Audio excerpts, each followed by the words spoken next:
Hey guys, how are you all? Today we are back with another blazing Naruto what if. What if Naruto faked his death and returns years later with a wife and a child? If you enjoy this video, then please like, share and do comment. And also check the description to original creator of this beautiful creation. So let us start the story. A blond man of 20 years of age with fox ears fluttered his eyes open in his home.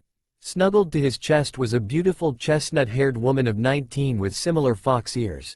Only that they are colored the same as her hair. Both of them were wearing nothing underneath the sheets of the bed. He groaned as he slowly slipped out of the bed, his wife still asleep. He placed on some trousers and walked out into the balcony of his home. Down below he could see people of different races going about their business. Some were buying food from stores, blacksmiths creating armor and weapons, guards patrolling the streets, and children playing.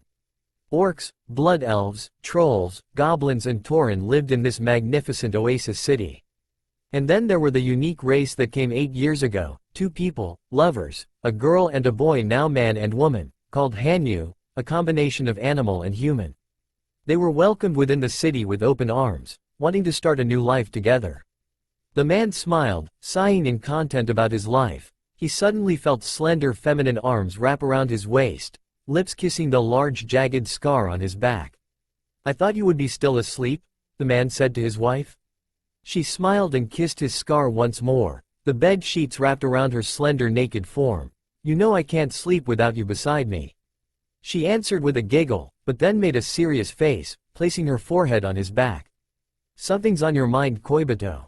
October 10th, my birthday, and that day, 7 years now my love, since we left that wretched village.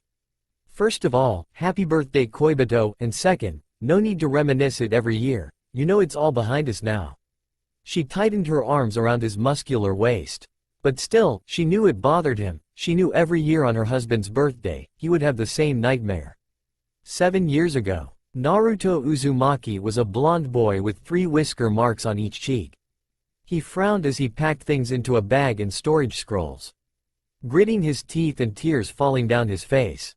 Damn them all. After everything I've done for them," he screamed inside his head. His duffel bag was being packed with the necessities, remembering what had happened a few hours ago. Flashback. A few hours earlier. "What the hell do you mean I'm being banished?"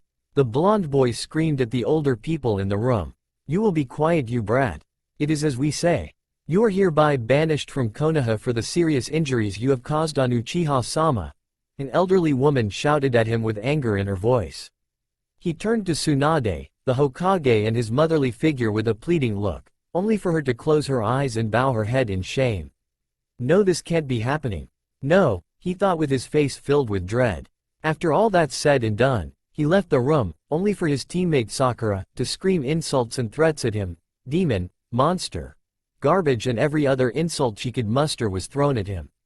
His friends didn't even bother to give him any support. The Sand siblings on the other hand, gave him a hug, saying that he is welcome to come to Suna. He declined their offer, saying it would likely cause more problems, but he thanked them in the end. With one final hug, he bid them goodbye and went straight for his apartment one last time. Flashback end. Naruto, a female voice came from at the door was his secret girlfriend, Kurama Yakumo. His childhood friend, best friend, and someone who became the love of his life in secret just a few months ago. The reason for the secrecy is that if the villagers found out they were in a romantic relationship, they would go after her, calling her demon whore or demon lover. She would be the target of mobs, beatings or worse, rape. So they had to be careful and always got together at night in his apartment where they would just spend their time, having dinner and enjoy each other's company. Out of all the people in Konoha, Kurama was always there for him. She was physically frail due to a condition with her body. It had to with a bloodline limit that gave them extremely powerful genjutsu, but it was also unstable. Naruto was able to save her from the demonic personality within her, but her physical frailty remained, unable to become a shinobi. But she didn't care, all that mattered was she got to be with Naruto. She was always there. The first day they met, Naruto was extremely hungry. He wandered around the streets near her home where she spotted him ruffling through the garbage for food. She was saddened at the sight and came out to give him food. He cried that someone for the first time in his life was kind to him. It was also the beginning of a beautiful friendship that would become something more. Over the next years of their childhood, they would spend time with each other. He had never been so happy before, his first true friend in his entire life, and possible his only true friend. I heard about what happened, Koi. She walked in, carrying a duffel bag. Yakumo, what are you doing with that bag? Naruto said, his face dropped the mask of fake smiles and happiness. He would only be his true self around her. The 12-year-old girl walked up to him and placed her lips on his. I'm coming with you.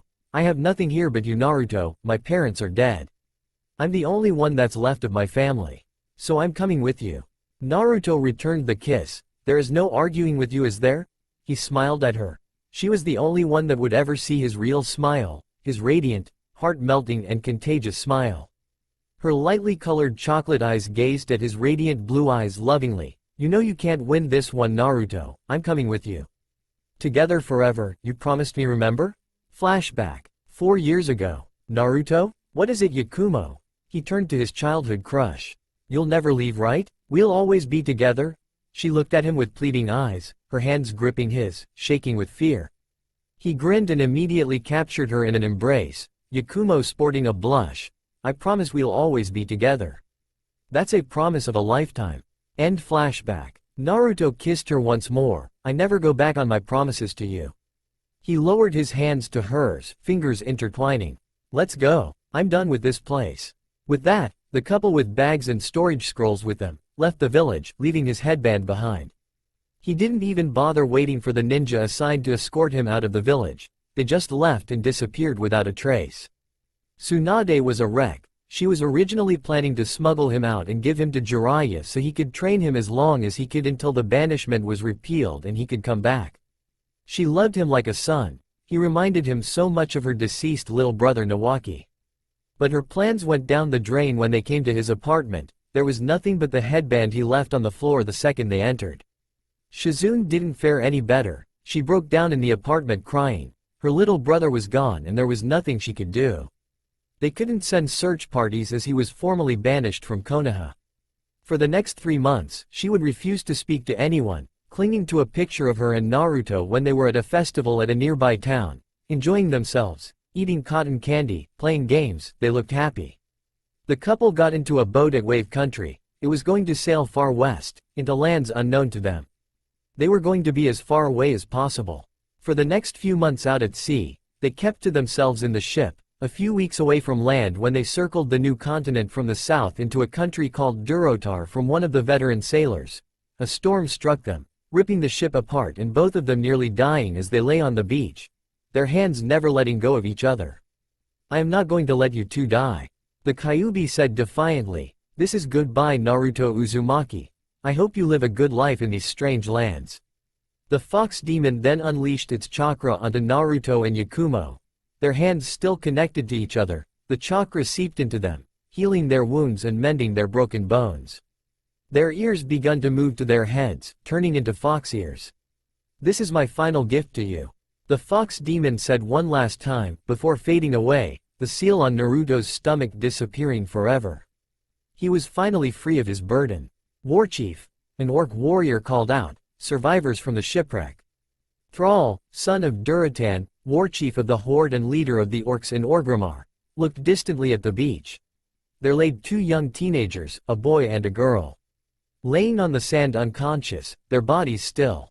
The orcs ran to the two, and the first thing they noticed were the dog-like ears on their heads. They're not human, a Tauren said, examining their bodies. Their wounds are healing rapidly. I have never seen anything like it. We will take them back to Orgrimmar, there we can treat them properly. Thrall ordered, picking up the blonde fox-eared boy while another orc picked up the brown-haired girl. Naruto fluttered his eyes open. Beside him was Yakumo, asleep as both of them were on a bed. He sat up, until he heard a voice. Be still, boy. He turned to his right and looked at a blue-skinned humanoid-looking man with tusks coming out of his mouth. Ah, you have never seen a troll before? Naruto shook his head. Well, I have never seen your kind before, with fox ears. He widened his eyes and felt his head. He was right, he did have fox ears. He didn't know what to make of it. He then realized that they were shipwrecked because of a storm. The Kyuubi must have kept them alive. He tried talking to him, but to no avail. He must have sacrificed himself to and gave them his chakra, in turn giving them fox ears. The war chief is here to see you, boy. The troll said, by the way, my name is Vol'jin. The troll named Vol'jin walked out of the door, and in turn a green-skinned man with large teeth walked in, smiling. He sat down on the chair. How are you, boy? I'm okay, thank you for saving me and my girlfriend. You are lucky we found you. I am Thrall, son of Duratan, war chief of the Horde. You are in a hospital in Orgrimmar, our capital city of Durotar. What is your name, boy? My name is Naruto. He didn't even bother saying his last name, and the one lying beside me is Yakumo, my girlfriend. We left our old home to start a new life together, but... Thrall nodded. I understand, you know your name is strange in these lands. You two are awfully young to be on your own. Where are your parents? We're orphans, he told him with a straight face. Thrall admired his strength. He smiled as they talked some more. Naruto telling him about his life in a village called Konoha, in the elemental lands to the east. Yakumo woke up and spotted her love, Naruto. She lunged at him, crying onto his chest. The blonde Hanyu sighed and hugged him, patting her head, and in turn her fox ears. She looked up at him with widened eyes, placing her hand on the fox ears she now has. Oh my Kami, I have fox ears. Oh Kami, you have them too. Thrall just laughed, finding this whole thing amusing. It had been a year since they had arrived. With the valuable possessions they thanks to storage scrolls they had on them, they traded it for a lot of money, enough for them to buy a house at the top of Orgrimmar. For the first time in their life, they truly felt at home together. Naruto, wanting to repay Thrall, joined the Horde. He trained to become a blade master. The couple had become close to Thrall. He had become a father figure to Naruto, so much so he actually adopted him into his family and clan. As he was adopted into the family and the Frostwolf clan, he was given an orc name, Nakazazoff, which means little fox. Naruto was a natural with a battle axe. The weapon was so unique to him, yet felt natural at the same time. At age 17, he joined the war against the Scourge, fighting side by side with the Horde. Like his namesake in his native tongue, he was a maelstrom in battle. The war with the Scourge was also the time he got his weapon that made him famous among the Horde. Like the weapon he wielded, he was nicknamed the Maelstrom Fox of Shadowmourne, for he was cunning like a fox, but a maelstrom in battle with his axe Shadowmourne. But when he first wielded it, it began to glow orange and red with energy instead of blue. Naruto realized it was the Kyuubi's chakra that was powering it. Because of it, Shadowmourne was changed forever. Its runes glowed red and orange with power. No longer did it need to feed on the souls of its enemies. With the newly powered Shadowmourne, he was able to slay Arthas Menethil, the dreaded Lich King. He also gained a large scar on his back from the battle with Sindragosa. He was hailed a hero among the Horde. It was also a momentous day for him. It was also the day he took Yakumo as his wife. The wedding was grand. Chieftains from different clans of the Horde came. Sylvanas, Windrunner of the Forsaken, also came to the wedding, thanking Naruto for killing Arthas. They then became close friends and allies. A year had passed since their marriage. Yakumo absolutely loved it in Orgrimmar. Thanks to the Kyuubi, she was no longer physical frail. She took up as a genjutsu mistress, continuing her arts of illusion, as well as a blade mistress with her katana crafted with the help of her husband. No longer was she Kurama Yakumo. She was now Yakumo, wife of Naruto, son of Thrall and member of the Frostwolf clan. Their lives came for the better. The defeat of Deathwing during the Cataclysm and Thrall's marriage to Agra, along with their first child Durik. Naruto was extremely happy he would be having a younger sibling. The husband and wife, along with the rest of the Horde and Alliance, were shocked with the discovery of the Pandaren race. Naruto and Yakumo were surprised at how similar in culture they were to the elemental nations. But either way, much like Naruto and Yakumo, they were. The day the Horde was plunged into civil war thanks Garrosh Hellscream was one of their hardest days yet. He was a tyrant the day he became war chief of the Horde. Orgrimmar was under siege that day. They temporarily allied with the Alliance forces in order to stop Garrosh's madness. Many lives during Garrosh's reign. The city of Theramore was destroyed by a mana bomb Garrosh concocted. And then he attacked Pandaria at the Vale of Eternal Blossoms, using the pool to unleash the Shaw of Pride from the heart of Wysharge and corrupting the Vale. Many Pandaren died that day. He then tried to assassinate Yakumo, who was loved by the Horde for her strength and kind and gentle nature. and would eventually blame it on the alliance, hoping to fuel the fires of war with her death. Thankfully Vol'jin saved her. Naruto was eternally grateful for that. Their friendship grew to that they became blood brothers. Garrosh even used beasts of great evil to fuel his army, creatures of the old gods. Garrosh proclaimed they were the true horde, what the horde should have been. Naruto and Yakumo fled to Pandaria with Vol'jin and the rest of the horde forces who disagreed with Garrosh. They formed the Dark Spear Rebellion, an open horde rebellion. After regrouping their forces and acquiring allies, they took the fight back to Orgrimmar, and finally stopping Garrosh's tyranny. Thrall walked up to the defeated Garrosh who was currently on the floor, wielding his iconic weapon the Doomhammer. "You disappoint me, Garrosh, you are not worthy of your father's legacy," he said, but then turned to his Naruto and nodded. Naruto walked up, looking down with fury at Garrosh. "You tried to assassinate my wife, hoping to pin the blame on the alliance to further your goals. I will never forgive you for that." He raised Shadowmourne and swung it down to his head, but was stopped by the sword of King Varian Ren, frowning at him. "His punishment is not for you alone to decide," the King of Stormwind declared. Naruto growled at the human king, "I won't let you take him. We have all suffered from his atrocities. My people, more than any other." Terran Ju's face was that of sadness. "Let him stand trial in Pandaria. There, we will mete out justice for all." Varian nodded to Naruto and withdrew his sword Charlemagne, while Naruto withdrew Shadowmourne and walked back to his wife's side, in each other's embrace. "It's finally over." Yakumo sighed in relief, her husband is alive. Vol'jin looked to Thrall. "The horde needs its true warchief now, more than ever." "Yes, but it was you who held the horde together during this madness." Thrall turned to the jungle troll. "It was you that protected our honor. From this day forward, Vol'jin, if you lead, I will follow." Thrall then bowed to him, declaring Vol'jin the new warchief of the horde. Vol'jin gasped, "I am not worthy." The horde leaders bowed. Naruto and Yakumo smiled at their close friend, and bowed to him as well. "But I will give my all, for the horde." Varian approached them once more after Garrosh was taken away. "I will speak your warchief." The orcs parted and revealed Vol'jin kneeling in the middle. Varian widened his eyes at this. "I speak for the horde." Vol'jin replied, "Very well." Varian said, disgruntled that he won't be speaking to Thrall, "The horde has committed heinous crimes, Vol'jin." He stabbed Charlemagne to the floor and walked up the jungle troll. "But some among you fought against Garrosh's tyranny. For that, I am willing to end this bloodshed."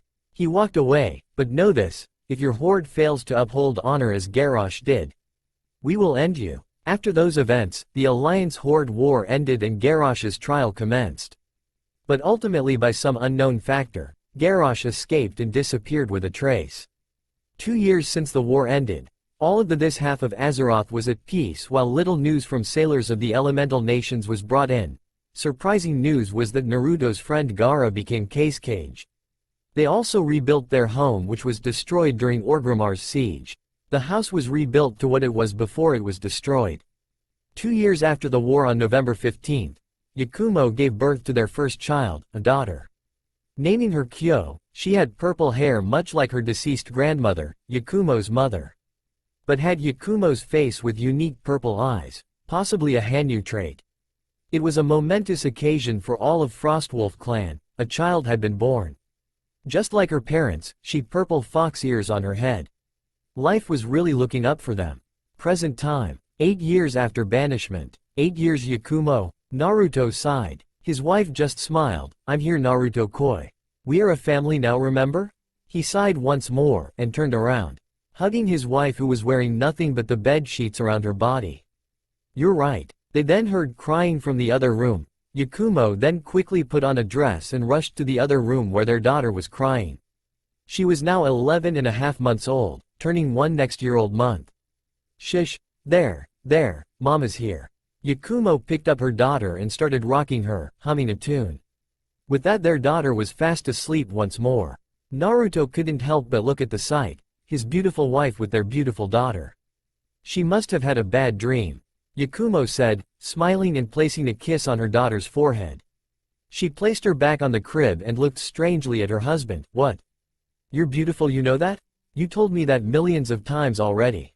She grinned, walking up to her husband and snuggling onto his chest. But thanks anyway. The blonde Hanyu chuckled, "You're most welcome, dear wife." They then walked back to their room. They heard commotion from outside, so Naruto walked out into the balcony and widened his eyes in shock. He couldn't believe what he was seeing. Traders and merchants arrived from the elemental nations, with Team Guy, Kurenai, Asuma and Kakashi. "Naruto, what is it?" Yakumo called out from inside their home. "Take Kyo with you and go to the clan house, they are here." The female Hanyu widened her eyes. She immediately nodded and got dressed. She wore a red and white obi-style dress that did very little to hide her cleavage. Going to other room, she strapped her katana to her side and picked up their sleeping daughter and made her way out. Naruto wore his armor, its red wyvern scales and plating surrounding his body. Along with his helmet, he looked like a humanoid dragon. Picking up his battle axe Shadowmorn, he glared down at the Konoha nin walking to the Valley of Strength where the Warchief's hold is located. He reminded himself, he was no longer Konoha's, he belonged to his wife and his family. He is a son of Thrall, and his home Orgrimmar. He gripped the handle of Shadowmorn tightly, gritting his teeth. He finally got the peace he wanted, the family he had always dreamed of, and he was finally loved and accepted for who he is. And now they are here to take it all away from him. His eyes turned blood red, his pupils going slit like a fox, his teeth growing sharp much like a wolf's. He then muttered the famous words all soldiers of the Horde said with great pride in their hearts. "My life for the Horde." The Konoha nin were escorting their clients through the wide gates of Orgrimmar. They were fascinated by the architecture and the people living in the city. Different races of humanoid people lived in this great city. And then there were the human-looking blood elves with glowing green eyes. What intimidated them a bit were the Tauren and orcs, tall giant cow people and green-skinned people with teeth sticking out of their mouths. One of the Jonins of the group, Kurenai Yuhi, looked around and spotted someone familiar to her, a beautiful young woman with brown hair, brown eyes and fox ears, wearing a beautiful red and white obi-styled dress, walking down the stairs in a hurried manner, carrying a baby girl with purple hair and the same fox ears as her, just smaller as she was a baby. Kurenai widened her eyes when the brunette looked at her. She knew this girl. She disappeared the same day Naruto had been banished from Konoha 8 years ago. Yakumo Kurama, that was her name. She now had fox ears, her body more curvaceous, she was beautiful, and it looks like she has a daughter. "Sensei, what's wrong?" A young woman in her squad with pale white eyes and lavender hair asked her. "I just saw Yakumo." The entire Konoha group stopped and looked at her with surprised looks. Asuma Sarutobi walked up to her with a questioning look. "Are you sure it was her?" "I'm sure, and now she seems to have fox ears and a daughter with her. I saw her look at me, there is no mistaking it, that was Yakumo. I used to teach her genjutsu, but I was ordered to stop when Sandame-sama told me she could no longer become a kunoichi." "Did you say fox ears and daughter? Wait, she also disappeared the same day Naruto was banished 8 years ago. Could it be she came with him?" Kakashi Hitakiwaka spoke up, with a hopeful look on his eye. "That means there is a chance Naruto is in this city," Sakura said, a guilty look on her face. She regretted calling him a demon and a monster that day. Ichiraku's the following week after his banishment left the village and moved to the Land of Waves, never once talking to her after what she did. "A chance, yes, but not certain. We were ordered to come to these lands in hope of finding Naruto. The description from the sailors that came here matched our descriptions. We have to at least tell him first that his banishment is repealed." Kurenai reminded them. "But our mission is to protect the merchants and traders as well, don't forget that." They all nodded, Sakura nodding solemnly, and followed their clients to the Warchief's hold in the Valley of Strength. They all hoped they would find their lost friend, and the last Namikaze. Naruto was inside the Warchief's hold. Beside him was his blood brother Vol'jin, Warchief of the Horde, seated at the throne. He notified Vol'jin who these people were, and the Warchief was unhappy. He knew of his poor treatment at his birthplace, and how he was shunned. As Warchief, he had a responsibility to his people and his family. He would be damned if he let them take Naruto away, and possibly the young family as well. For now he had to be civil, they hadn't done anything, yet. He hoped Yakumo and their daughter Kyo made it safely to the clan house. Right now he had a job to do. As captain of the newly reformed Korkran Legion, the elite fighting force of the Horde. He watched as the traders and merchants walk into the Great Hall along with the Konoha nin. Vol'jin stood up and raised his arms in welcome. Welcome all, to Orgrimmar, capital city of Durotar. I am Vol'jin, warchief of the Horde. A silver-haired man with his headband covering his left eye bowed. We thank you for your welcome, warchief Vol'jin. We shinobi from the land of fire, a country from the far east across the ocean. We are here as escorts and guards for the merchants and traders with us. I am Kakashi Hitaki. These are my colleagues Might Guy, Kurenai Yuhi and Asuma Sarutobi with their squads. Naruto with his helmet still on turned to Vol'jin. The warchief nodded and turned to the shinobi. Now please. You must be all tired from your long trip. We have prepared rooms for you and your people to stay. We may do our business tomorrow. The four squads sighed in exhaustion. One of shinobi had frisky brown and red markings on his cheeks. At his side was a large dog as his companion. Ah man, I'm beat. I mean 3 months at sea. It's a good thing we can set up summon seals so we can travel faster. He fell to his bum and sat down. His dog Akamaru barked in agreement. At least while guarding the merchants we can also look for that idiot Naruto. Many of the orc and troll guards tensed, calling the captain an idiot so openly.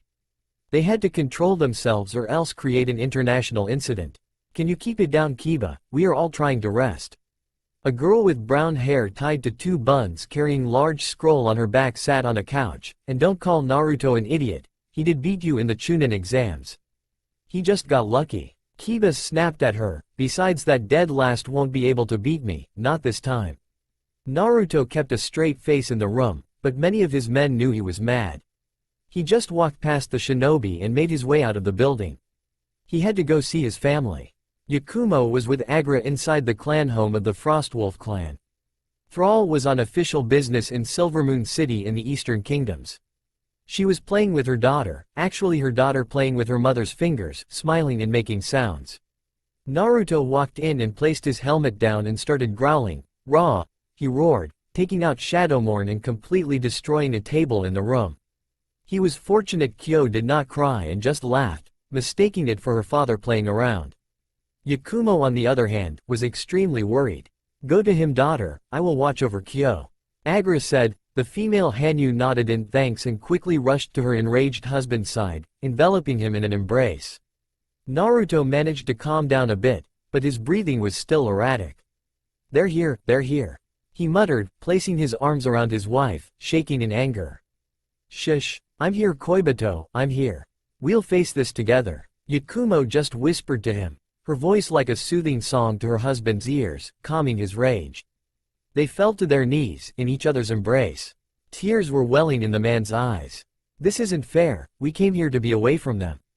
I know, Yakumo whispered, we will all face this together. Besides, Vol'jin won't let this happen. You two are brothers for ancestors' sakes. He sighed, wiping his tears away. You're right, it's just seeing their faces. I know, Naruto, I know. Yakumo gave him a small smile, kissing her husband. His rage finally subsiding. I pity those who anger him when you are not around, Yakumo, for only you can calm his rage. Agra said in a serious tone. Another thing, Sasuke wasn't with them. It was a different member for Team 7. He had black hair as well but his face devoid of emotion. Naruto said. We'll just have to wait and see what happens next, Naruto. Agra replied. Hinata Hyuga, heiress to the Hyuga clan, was pacing in her room. With her were the other girls sleeping as her roommates along with her sensei Kurenai. She was worried, what if that baby Yakumo holding was Naruto's child? What if they were husband and wife? She did not want to believe it. Hinata, I know what you are thinking. Kurenai called out, making her stop pacing. Sensei, I'm scared, what if that baby is Naruto's? Those words struck Sakura. Could he have found love here? But she remembered Naruto was head over heels for her. She then remembered he stopped pursuing her months before the Chunin exam started. Just what happened? I don't know, Hinata, maybe he found love here. Kurenai did not want to say it, but it was the truth. Hinata never found the courage to tell him, and now she was probably too late. The pale-eyed girl sat down on the bed, tears welling in her eyes. Tenten sat beside her to comfort her, rubbing her back as the Hyuga heiress cried. The next day the merchants and traders from Konoha begun trading their wares in the market square. The Konoha shinobi were given a break and begun exploring the magnificent city. Tenten of course bought all the unique weapons she could afford with the money she had on hand.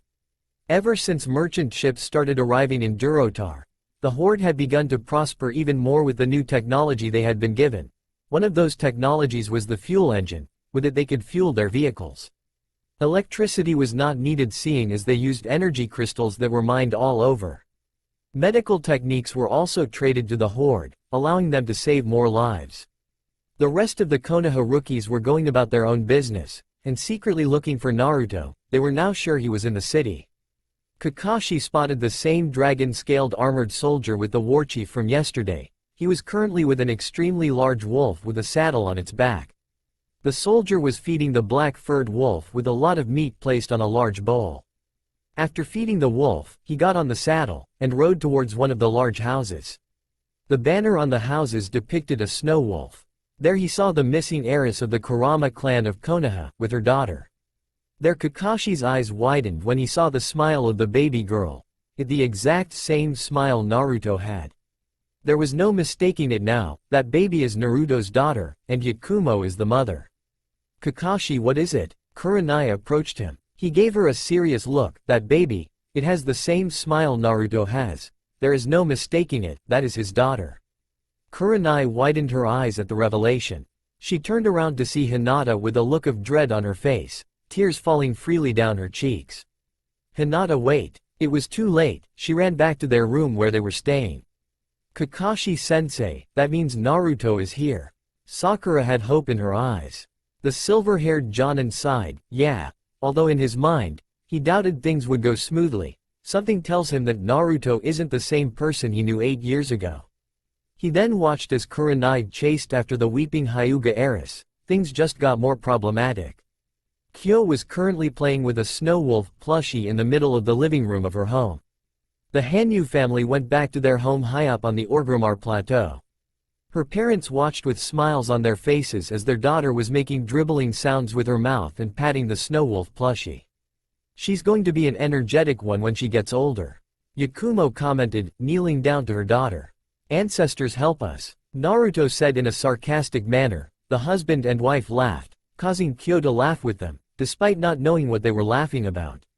He then sighed, looking at his daughter sadly. It's hard, giving Kyo something I never had, something I never experienced. I have never felt. You're a good father, Naruto, in fact an amazing father. Yakumo took his hand, her thumb began caressing it. You really think so? She stood back up and gave him a passionate kiss. I don't think so, I know you are. You are an excellent provider, you spoil her, you know? And I already see how protective you are of us. You are the best husband and the most amazing father. Always remember that, my love. He smelled the sweet scent of her hair, the scent of a flower. How is it that you can always cheer me up when I am down? Yakumo giggled. Simple, I'm your wife. Baba baba baba. Kyo mumbled loudly as she played with her snow wolf plushie. See? Even Kyo agrees you're an amazing father. He sighed in content, an arm around his wife's waist as they watched their daughter play with the plushie. Neji didn't know what to do. Her cousin was a complete wreck after finding out Naruto was married to Yakumo and had a child with her. She refused to come out of her room where they were staying in Orgrimmar. He honestly didn't blame Naruto though. He knew he was shunned all his life and couldn't notice that Hinata was in love with him. How could he when too many people hated him for what he held inside him? The abuses, the annual fox hunt on his birthday, and the hateful stares people would give him. He could guess that somehow, deep inside Naruto, he was happy he got banished. He finally got his freedom he had always wanted. He felt bad that he and the rest of the Konoha rookies were ordered to bring him back. He did not want to, he wanted to leave Naruto alone and live in peace with his family. But right now, he had to comfort his cousin, who was currently crying hysterically. They thankfully placed silencing seals in the room so no one from the outside could hear her cries. Kiba, being the idiot he always is, according to Neji of course, just blamed Naruto for this. Neji knew Kiba had a crush on Hinata. The Hyuga prodigy just thought he wasn't worthy of being with Hinata. In time Hinata will heal, but for now once they get back to Konoha, she will be pulled from active duty until Neji says otherwise. He left the room to leave her be and spotted Ino from Team Asuma walking up to him. Ino looked at him with a sad look. Poor thing, it's practically eating her. She will learn to let go. It may be for a long time until she does, but I know she will.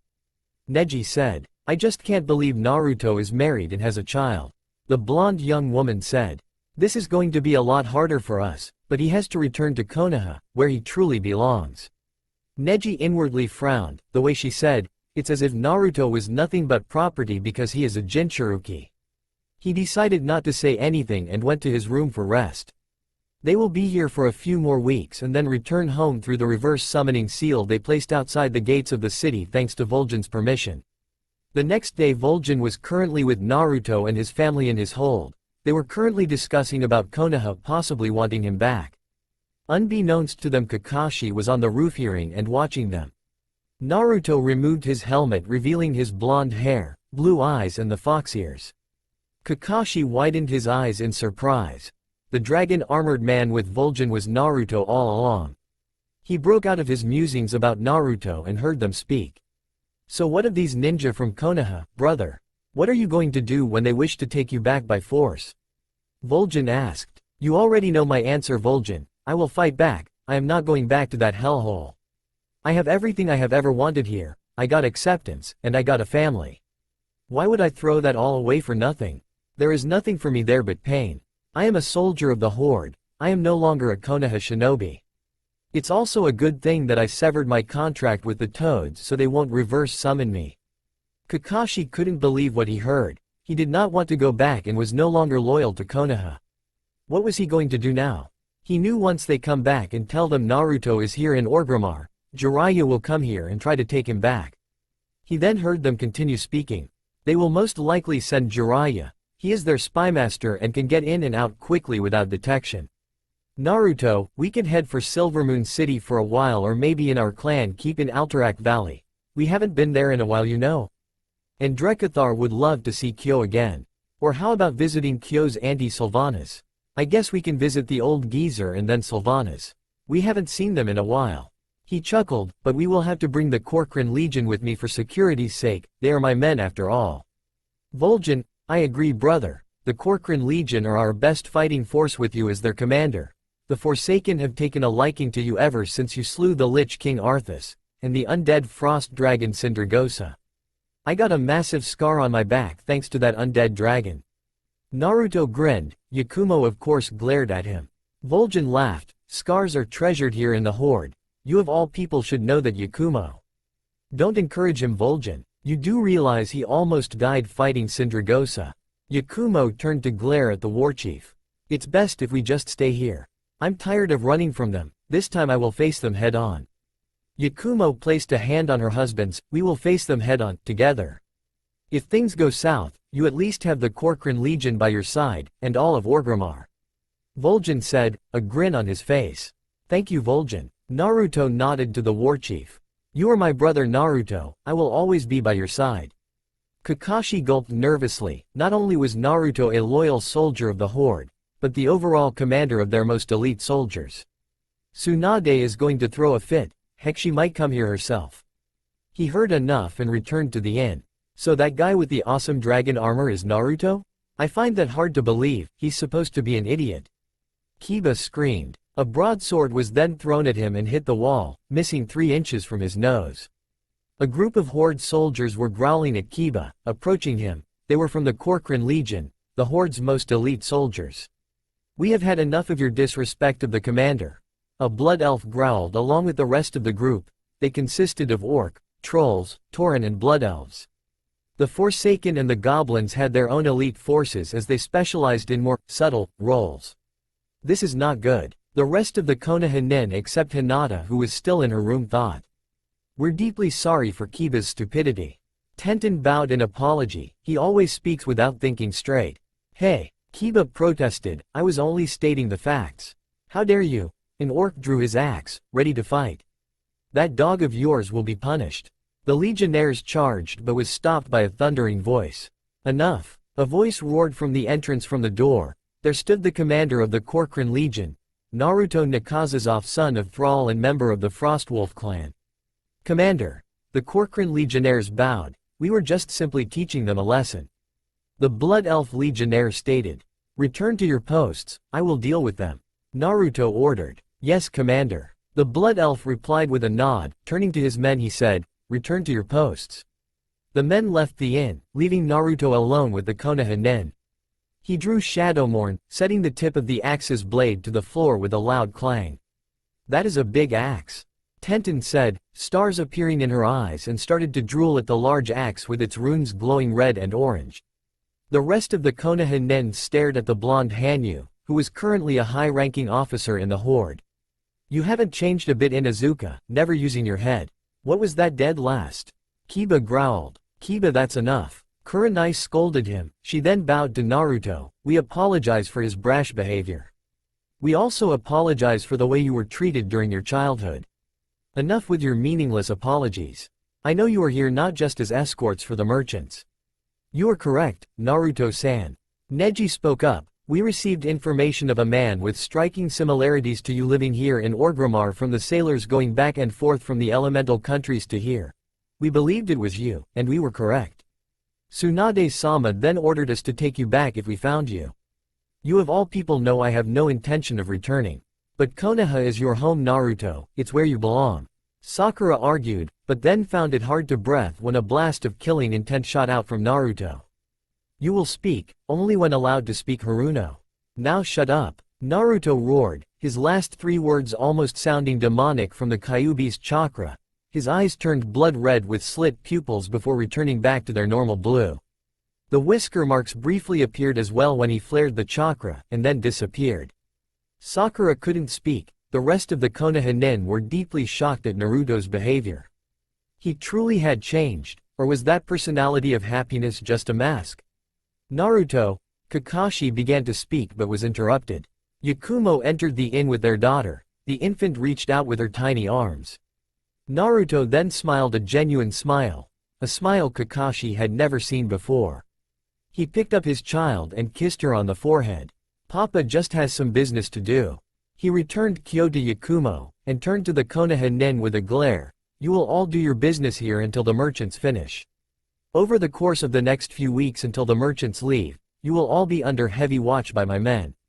Do not do anything you will regret, lest you all wish to return home in body bags.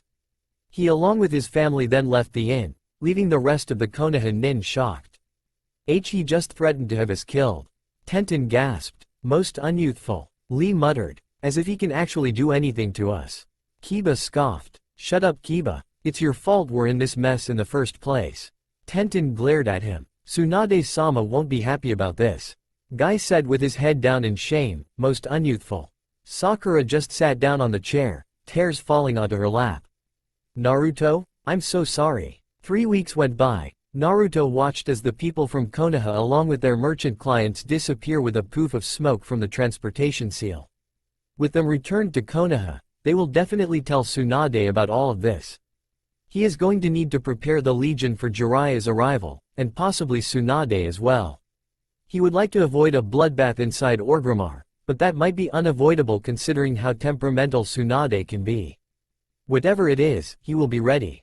You're telling me that Naruto Uzumaki is not only a soldier of the Horde, but the commander of their most elite forces? Tsunade said, her hands were shaking. This was news to her, since Naruto left she hadn't heard from him in 8 years.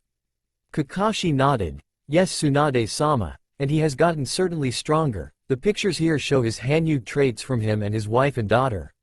Wife and daughter. Tsunade stood up, her hands on the table shocked with her eyes nearly popping out. He has a wife and daughter. Hi Tsunade-sama. He is currently married to Yakumo Kurama who disappeared on the same day Naruto was banished, and they have a daughter named Kyo. Kakashi said, gulping down nervously. Tsunade sighed, and sat back down in defeat. Unbelievable. So, mission aside, how is he Kakashi? I have to know. Honestly, I have never seen so happy before. The smile he gave his wife and daughter was a smile he never gave any of us. I think he was wearing a mask of fake happiness the entire time, and pretended to be an idiot. Kakashi gave the blonde Hokage a solemn look. I see, you are dismissed.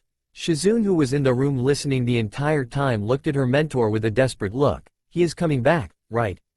I don't know Shizune. I know we're being selfish, but he seems so happy there. Didn't you hear? He got the family and happiness he's always wanted. We should at least see him Tsunade-sama.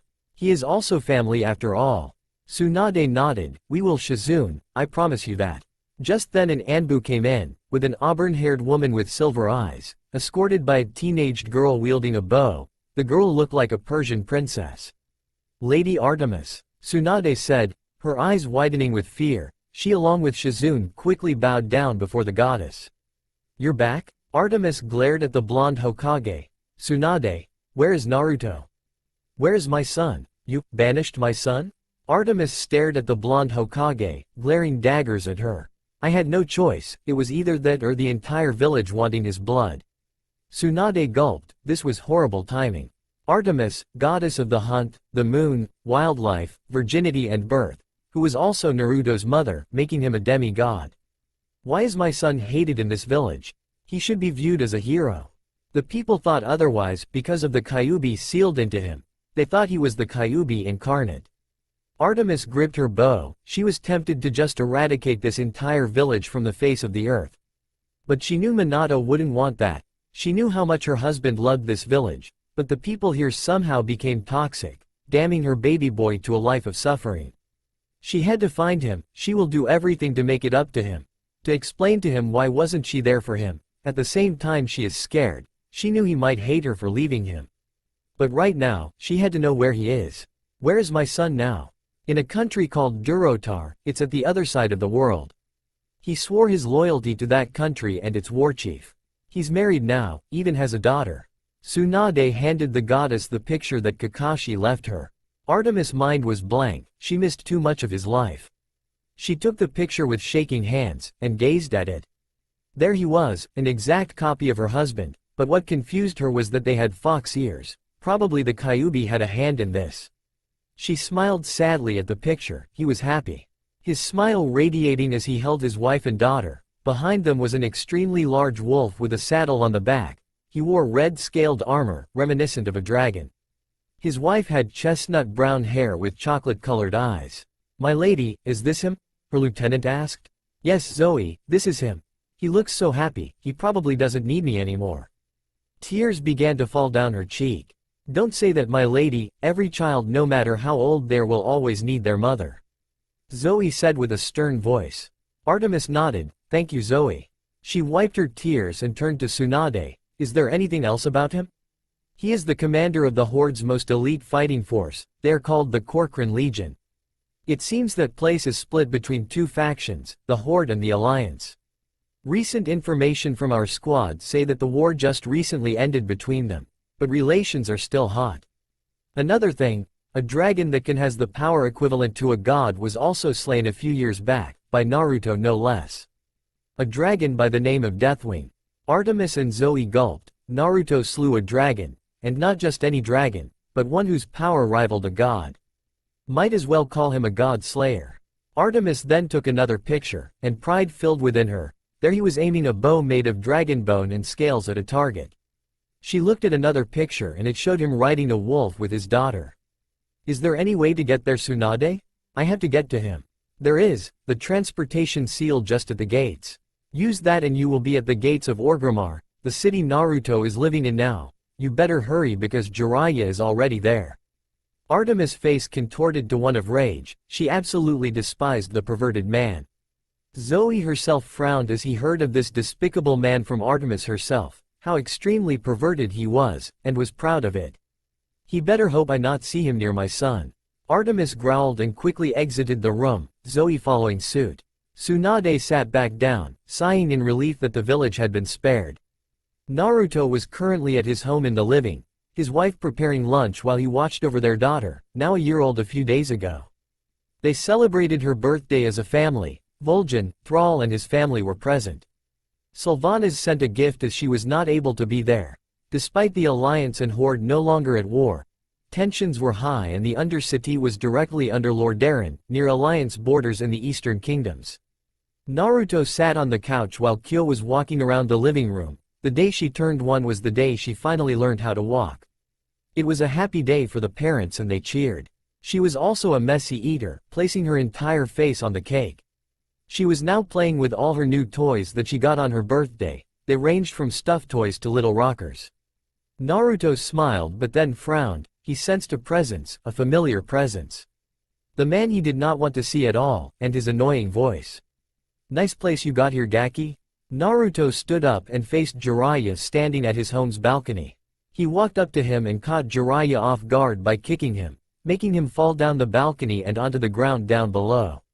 He jumped down with Shadowmorn in hand and stabbed the axe to the ground, the blade just half an inch from the Toad Sage's neck. You have a lot nerve coming here, Jiraiya. Commander. Many legionnaires rushed up and pointed their blades and bows at the white-haired man. Naruto, I just came here to talk. Jiraiya said in a panic. He did not believe Naruto had changed and still assumed he was the overly cheerful boy from before. Naruto, Akatsuki are looking for you. You need to come back to Konoha so we can protect you better. Like hell I am. Naruto roared, his hand gripping Shadowmorn tighter. I am more than capable of facing them, you damned hermit. I would like to see them try and attack the horde. The Corcoran Legion roared in agreement. Jiraiya gulped, he was in a pinch. He was surrounded by dozens of soldiers and Naruto with his axe's blade just half an inch from his neck. If he makes the wrong move, he is done for. He can't even risk moving his hands unless he wants to lose them. If you haven't heard Jiraiya, the Kyuubi is dead. He sacrificed himself to keep me and Yakumo alive. We both have his chakra. Besides, I have faced far worse than them. You have no idea of the battles I fought in this side of the world. Jiraiya's eyes were wide like dinner plates. The Kyuubi is gone and both Naruto and Yakumo have his chakra. Things just got more complicated. He looked at the armor Naruto was wearing. It reminded him of a dragon because of the dragon scales attached to it. And then there was the axe. It leaked dark energy, very dark energy, the runes glowing red and orange. He could sense the Kyuubi's chakra in it as well. It seems he is channeling the red chakra into it, empowering the weapon. Or was it already empowered? Leave, Jiraiya, you are not welcome here. Please, Naruto, I thought your dream was to become Hokage? A foolish dream created by a foolish child. I am not that foolish child anymore. I had a dream, and that was to start a family, which I already have. Legionnaires, escort him out of the gates. He lifted his axe, and don't even bother using chakra in here. We have created measures to prevent you from using them. The legionnaires then picked up the old hermit and escorted him out of Orgrimmar's main gate, literally throwing him out. Artemis and Zoe immediately teleported to the front gates, and the first thing they saw was Jiraiya being carried out by soldiers and thrown out, watching him fall onto the dirt.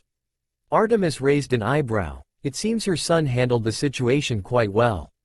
The two huntresses hid themselves from him as they watched him head to the transportation seal with a defeated look.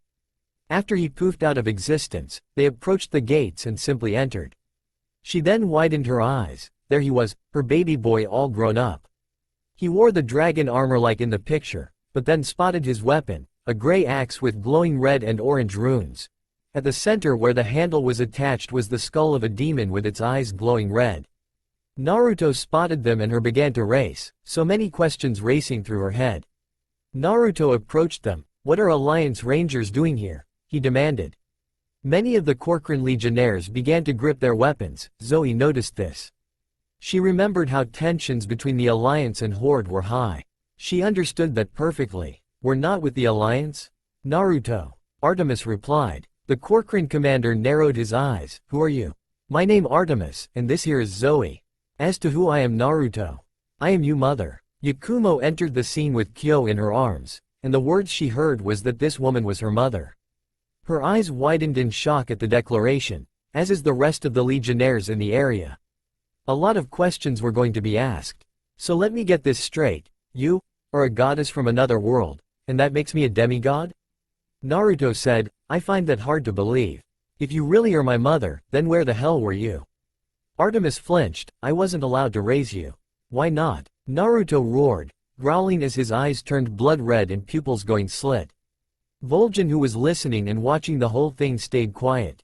My father Zeus, your grandfather passed a law that prevented gods from raising their demigod children. He feared if that happened demigods would get too powerful and would overthrow him.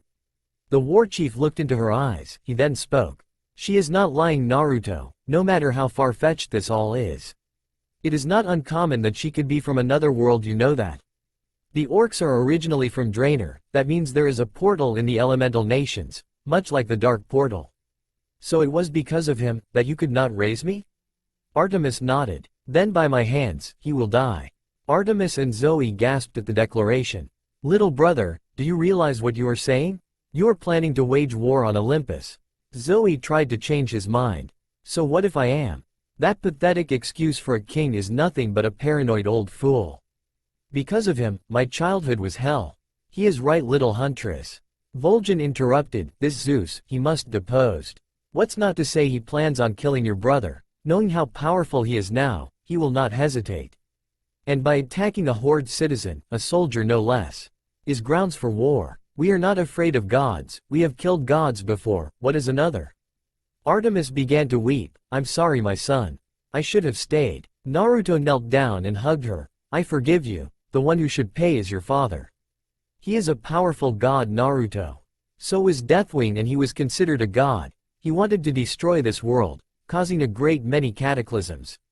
Yet he was defeated by our combined forces. If anyone can defeat your father, we can. Zoe respected him, even though he was male and the huntresses of Artemis were known their world to hate males, she respected her younger brother. He was an honorable beau, no, not boy, man. I see you have grown into a fine man, little brother. He smiled at her, I endured, that's why. Though there are still a great many things I wish to experience. He said, looking at his mother, like what it feels like to have a mother. Artemis sniffed, her eyes leaking out more tears. She tightened the hug on her son. I promise. I will make it up to you, that is a promise of a lifetime. Yakumo, who was there as well, just stayed quiet, smiling at the scene. Just by hearing Artemis say, a promise of a lifetime, she knew that she was her mother. She then stood up and walked up to them. I think somebody wants to meet you. She handed Artemis her daughter. Kyo, meet your grandmother. Artemis took her, the child didn't even cry and just smiled. She's beautiful, she said. Baba baba baba. Kyo mumbled. Zoe giggled, was that her first word? No, it was mama actually. Naruto shook his head with a chuckle. Mama, Kyo shouted. See? Indeed, little brother. You told me, Mom, you and the huntresses were man-haters. I expected you to hate me, not accept me. I am loyal to Lady Artemis, and I somehow already knew you would be a good man. And plus, you are family. Thank you, older sister. Naruto smiled. I suspect I would have to come to this camp you were talking about earlier? Unfortunately, it is usually required for all demigods to come. Honestly, I hate that place. Zoe grumbled. I can imagine, but I worry that my wife and daughter are not welcome. I will make sure that you are welcome, Naruto. Chiron, the camp administrator, will allow them in. Artemis reassured him. When the time comes, the Corcoran Legion will march in. They are my men and my charge. I believe the horde establishing an outpost there will benefit us greatly. Vol'jin said. Agreed. Naruto nodded. It will also show them that we are a force to be reckoned with. My father Zeus will not be happy. Naruto's mother reminded them. He can complain like a spoiled child all he wants. He will think twice before messing with me and my family. Naruto declared. There is also another one you should be wary of, Heracles. Because of him, I lost my immortality. He just used me in order to complete his quest. Zoe growled. Then when I see him he will die as well. Naruto growled with his sister. Naruto, I know you are a man with honor, but please try to keep the killing to a minimum. You will attract unwanted attention. Yukumo said, giving him a small glare that caused him to gulp. Yes, dear. Artemis and Zoe giggled. At least he is wise enough to listen to his wife. So how long will you two be staying here? A few days wouldn't hurt. I have a reinforced shadow clone doing my job until we get back. Your other sisters are at Camp Half-Blood as we speak. Yakumo nodded. I see. Well, you are both welcome to stay at our home. We have a few guest rooms in there. And don't worry about the soldiers, especially the men here in Orgrimmar. They are not glaring at you because you two are women, but because you look like Alliance Rangers like Naruto mistaken you both for. Tensions are still high. We understand. It's surprising that my son already fought in a war already. Artemis replied, by the way, this stuffed toy Kyo has is really nice. She got that from Sylvanas a few days ago, she just recently turned 1. Sylvanas is a dark ranger of the Forsaken, and her archery skills here in Azeroth have met no equal. She is a brilliant commander, but also ruthless. Best not to get on her bad side, even I have trouble fighting her whenever we get the chance to spar. She has ways of countering attacks from those far more powerful than her. You seem to respect her greatly. Zoe noted. I do, she is a great friend but also a terrible enemy. She shows no mercy to anyone who crosses her. Well, enough of this, we should all head back to our place, it's getting late. Vol'jin, I will see you later. The war chief nodded, of course brother. So you were thrown out of the city, and before that, you broke into his home? Do you realize how stupid you are by doing that? Tsunade glared at the toad hermit currently on his knees. Jiraiya nodded in shame. Not only that, but Lady Artemis is back. Jiraiya widened his eyes. Oh Kami. She is most likely taking him back to her world. I do not want to cross her, so as much as I hate to say it, Naruto is out of our reach. But he's the child of prophecy. Without him the shinobi world will die. I know that, damn it. But what can we do? I want Naruto back as much as you do, but I do not want to destroy his happiness for our own selfish reasons. But we need him. Tsunade snapped at him. He doesn't care about us. He stopped caring the day we banished him. It's no one else's fault but our own. Artemis was horrified at the sight. A large scar on her son's back with a smaller one below it. They looked like claw marks.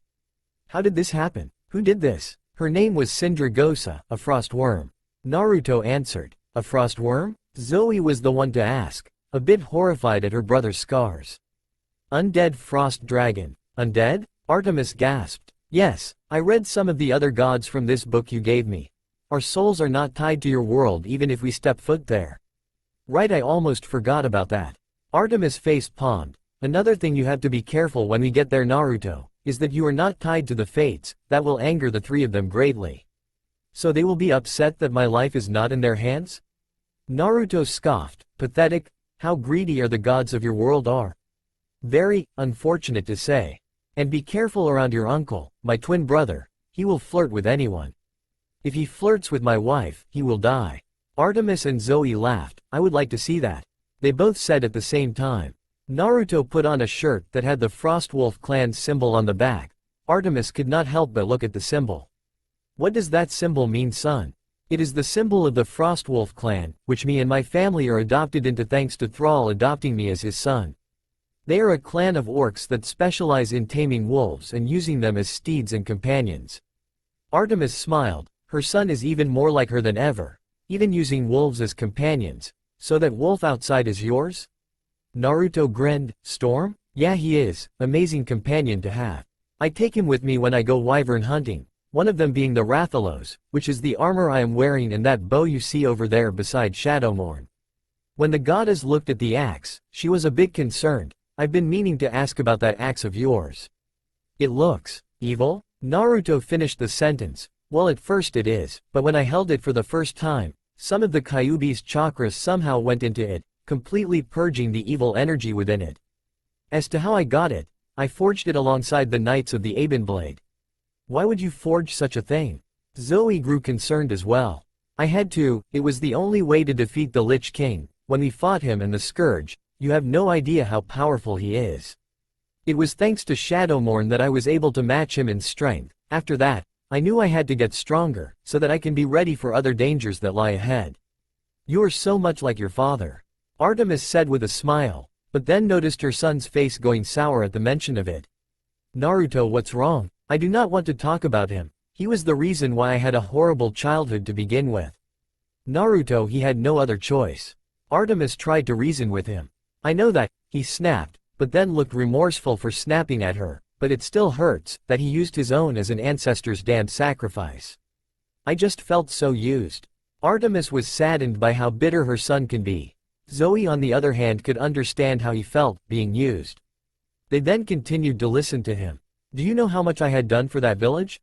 Hell, it took me a while to finally realize who my father was. The old man Sandame wouldn't even bother telling me, always telling me it was for my own safety as he had so many enemies. After that I gave up and stopped caring. After they kicked me out of the orphanage when I turned 5, that's when my life got worse, and it was also the best year, because that's when I met Yakumo. Yukumo, who listened in, walked into the living room where they were and hugged him from behind, listening to him speak and calming him down. They kicked you out of the orphanage, they always thought you were the fox. Artemis growled. The blonde Hanyu nodded. Every birthday I had, the villagers would hunt me down on one of their annual fox hunts. The abuses I received, the hates, the stares, that's when I started putting on a mask. one that always showed I kept smiling and being cheerful. With the help of the Kyuubi himself he trained me, teaching me techniques, but I had to hide them so they wouldn't be suspicious. In turn I became the Dobi, the dead last. After retrieving their precious Uchiha I was banished because I injured him too much. Artemis sat down on the couch with tears in her eyes, Zoe rubbing her back trying to comfort her. Naruto sat down beside his mother and placed an arm around her. The day we arrived here in Orgrimmar was the best day of our lives. We built this house, started a new life together, and then came Kyo. Honestly, even with everything that has happened, I wouldn't trade it for anything else. I'm so proud of you, I just wish that I was there with you. Nothing we do can change the past, but we can at least look forward. My worries right now are Konoha. They have the gall to ask me to come back. I have no intention of coming back. Jiraiya claimed it was for my own safety because of Akatsuki. They are after all the Jinchurikis. I am not letting them take you. Artemis growled, there was no way they are taking her baby boy away. Nor will I allow them, they have no idea what the horde is capable of. Naruto reassured her. Dinner is ready by the way, Kyo is probably making a mess already. Yakumo notified them. We better eat before the food gets cold. They all nodded and made their way to the dining room. As Yakumo said, Kyo was already making a mess with her food. Baby food was all over her face making everyone laugh. Inwardly, Naruto wondered what her mother's world would be like. What new adventures await him? What new creatures will he get to slay? What battles will he fight in? Something on your mind, Naruto? Artemis asked, her fork digging into the steak. Just wondering what your world is like. I can't help but feel a little excited. Naruto chuckled. I mean, are there any beasts there worth hunting? I am hunter after all. The goddess and her lieutenant grinned. Yes, there are a lot of creatures worth hunting there. Many beasts of old still roaming the forests and plains. Although the world is much more modernized compared to here. Naruto gave his mother a matching grin. Then I cannot wait till we leave in a few days. My father Thrall will be arriving tomorrow. I'm sure you would like to meet him. His wife Agra is at their home at the other side of Orgrimmar. We can meet with them tomorrow once he arrives. I would like that. I want to give him my thanks for taking you in. Baba baba baba. Kyo shouted, throwing her bowl up into the air, the food landing all on Zoe. Zoe picked a piece of the baby food from her face and tasted it. Not bad. I thank you Thrall, son of Duratan. For taking in my son I am eternally grateful to you. Artemis bowed towards the former warchief of the horde. It was rare for someone like Artemis to thank a male. Even more surprising towards someone who isn't this man took in her son. Thrall bowed in return. Naruto told him of the reason why she couldn't raise him, and he was upset. For Artemis' father to pass a law that prevents them from raising their demigod children out of fear they may become too powerful. The king of Olympus was just paranoid, fearful he might get overthrown. Naruto informed him of his intent to slay the king, and to Naruto's surprise, Thrall approved of his plans. It was my honor to have taken in such a fine young man. And welcome to our humble home. We thank you for your hospitality. Artemis said in return. Zoe also bowed in respect. She could tell Thrall was a powerful man. She could also sense Naruto inherited some of his personality from him. Things went well, even with Artemis and Zoe's man-hating beliefs. They found no faults with Thrall. They were surprised at the equality the horde had with women. Many of them were even officers in the military. Some even became chieftains of different clans.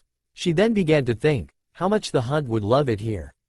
So Naruto will be leaving with you too in a few days' time?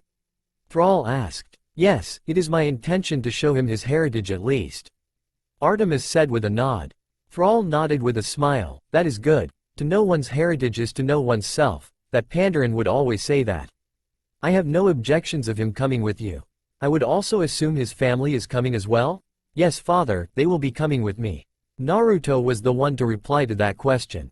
Very well then, I do hope you all have a safe trip. Thrall then clapped his hands. Now then, let us have our lunch. As they got up, Thrall placed a hand on his son's shoulder. What is it father? Are you sure about your decision? I am father. Naruto nodded, as agreed. 6 months must pass correct? Thrall nodded, not with a frown but with a smile. I'm proud of you, to have made this decision with your family. He was certainly not what I have expected from a man. Zoe said, the people of this world are different. She and her brother were outside the clan home, sitting on a bench as they watched the people go about their daily lives. Perhaps, but there are also those who have succumbed to the evils of this world as well. Naruto said, it all depends on the individual. My views on most men still stand though.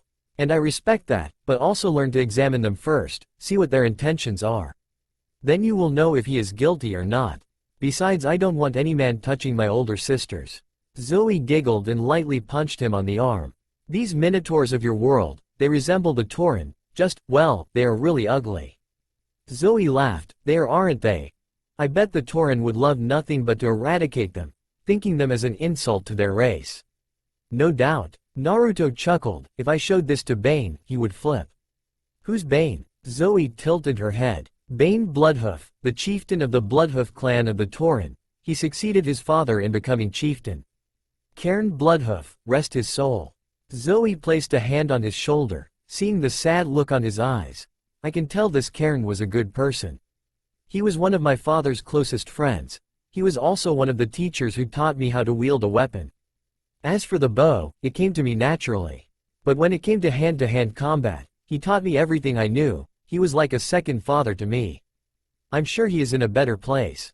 Zoe said in reassurance. That he is. Naruto sighed, spotting his wife and mother with Kyo, approaching them. So how's my baby girl? Yakumo put her on the ground, and let her daughter walk up to her father. Papa. Naruto smiled and picked her up when she approached him. I really hope this camp half-blood will cause no problems to me and my family.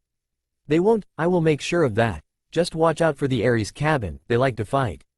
And the Aphrodite cabin, the girls there will try and flirt with you. Yakumo growled, they do that, they will die. Artemis laughed, you would make a great huntress. Maybe, but I'd rather settle as a wife and mother. Yakumo smirked in return. So how long till we leave? Naruto asked his mother. 3 days at the latest. Once we get there we will make a stop at our camp to meet with your other sisters. I hope they won't try to kill me. They are man-hating hunters after all. Naruto said with a straight look. They won't. Artemis giggled, they already know about you. Thank goodness. The blonde Hanyu sighed in relief, causing the rest to laugh. Earth. Few days later, a group of young girls were in a camp with tents assembled in small circles. These were the huntresses of Artemis. They were all awaiting the return of their lady. The one in charge of them was a huntress named Phoebe. The hunters were few in numbers, numbering to about a dozen or more. They then heard footsteps from the other side of the camp. Lady Artemis has returned, one of the hunters called out. All of them gathered around, spotting Artemis and Zoe with 2 more people. One of them a brown-haired woman with fox ears holding a purple-haired infant with similar fox ears. With them was a man in red dragon scale armor. This must be their lady's son. Hello girls. Artemis greeted her hunters. I would like you all to meet my son Naruto, his wife Yakumo and their daughter Kyo. Naruto bowed to them in respect, surprising the hunters that a man would greet them in such a manner. Yakumo bowed as well while Kyo clapped her hands and grinned, gaining a couple of AWWS from the hunters. They then notice a massive wolf behind them. Ah, I almost forgot, this is my wolf. His name is Storm, he has been my companion on every hunt I went. Do you hunt dragons in your world? I can't help but notice that you are wearing dragon scale armor? One of the hunters asked with curiosity. Not dragons, but wyverns. This armor is crafted from Rathalos wyvern scales. Took me 3 months to track him down. Lots of beasts to hunt there, it's practically a hunter's paradise in there. Many of the hunters had stars in their eyes. Hunting is what they lived for, besides killing horrible men that is. Naruto and his family will be staying with us for a while, until we head to Camp Half-Blood. The camp again? One of the hunters asked, causing all of them to groan. The more I hear of the camp, the more I am beginning to dislike it. Naruto turned to his mother, he removed his helmet, revealing his blonde hair and fox ears, along with his sky-blue eyes. Zoe told me the Ares cabin likes to pick a fight with you guys. You have no idea. Phoebe walked up to him and extended her hand. I'm Phoebe, your other older sister. Naruto smiled and took the hand. I have a lot of older sisters, my family seems to be growing bigger. Well then everyone, come meet your niece. Yukumo set down Kyo onto the ground. The child looked at them with her. Kyo then grinned, Phoebe squealed and quickly grabbed her in a hug. Oh gods, she's so adorable. Zoe gawked, she had never seen Phoebe like that before, ever. Naruto scooted over to his eldest sister and whispered to her, "You told me she was the tough girl of the group." "She is," Zoe whispered in reply. "I guess Kyo brought her inner girl? Well, this is going to be an interesting stay." He looked at the large tree in the camp that seemed to have a flat surface on the top. "I can set up camp up there, it will be easy." "Are you sure? You can just set up a tent with us," Zoe told him with a raised eyebrow. "Camping habit, whenever I go hunting I always set up camp where I can get a good vantage point. Besides, we Hanias can jump pretty high, it wouldn't be a problem for us." Zoe nodded in understanding. Naruto reached into his pack and took out a large piece of raw meat and threw it at Storm, who immediately caught it with his canines and began devouring it. Many of the girls couldn't believe a wolf this size existed. It's nearly as big as a horse. He patted Storm on the head as the wolf in question munched on his lunch, growling in glee. The Hanyu then reached in for another pack that was on a cart pulled by Storm. He reached in for a wooden shaft a yard long with bladed head about 2 feet long. "Why are there so many spears in the cart?" Phoebe walked up to him, still holding Kyo. Naruto grinned, "These aren't spears, these are arrows." Everyone except for Zoe, Artemis and Yakumo stopped what they were doing and unhinged their jaws.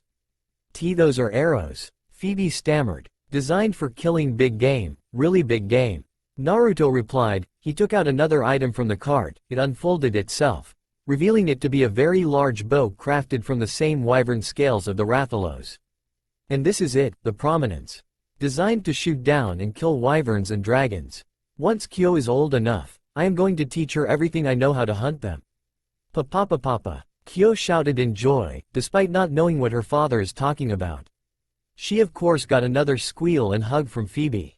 Naruto's sweat dropped at the girl who was supposed to be toughest girl in the hunt. "Dinner is ready," Artemis called out to everyone. "Yep, this world is interesting." He set a large pack down that had armor with green scales. "Naruto, you never showed that one. What is that?" "Rathian armor for gunners or archers. Bow arm over here has carapace guards. Overall the bow arm is the most protected, just like in archery." Artemis beamed with pride at her son, to be able to use what you kill and craft equipment out of it. Oh, she just had to know more, maybe even make new bows for her and her girls. Digging into her bowl of soup she noticed what looked to be a large fang in the pack. "What's that?" Lao Shan Lung scale, a dragon believed to be as large as a mountain. Never seen it of course, just spotted this scale and bought it from a traveling merchant. "The monsters I hunt are from the small continents called Neru between the elementals and Kalimdor. That's where I get most of my equipment forged. It's my dream to hunt this dragon. How exciting it is to hunt something that big," he said with a gleam in his eyes. "A dragon the size of a mountain?" Phoebe gawked, her food nearly coming out of her mouth. Naruto nodded as he took a bowl and bread. "Yeah, I'm no master hunter like the more experienced ones out there, but I know my stuff. The only elder dragon I've hunted is a Kirin."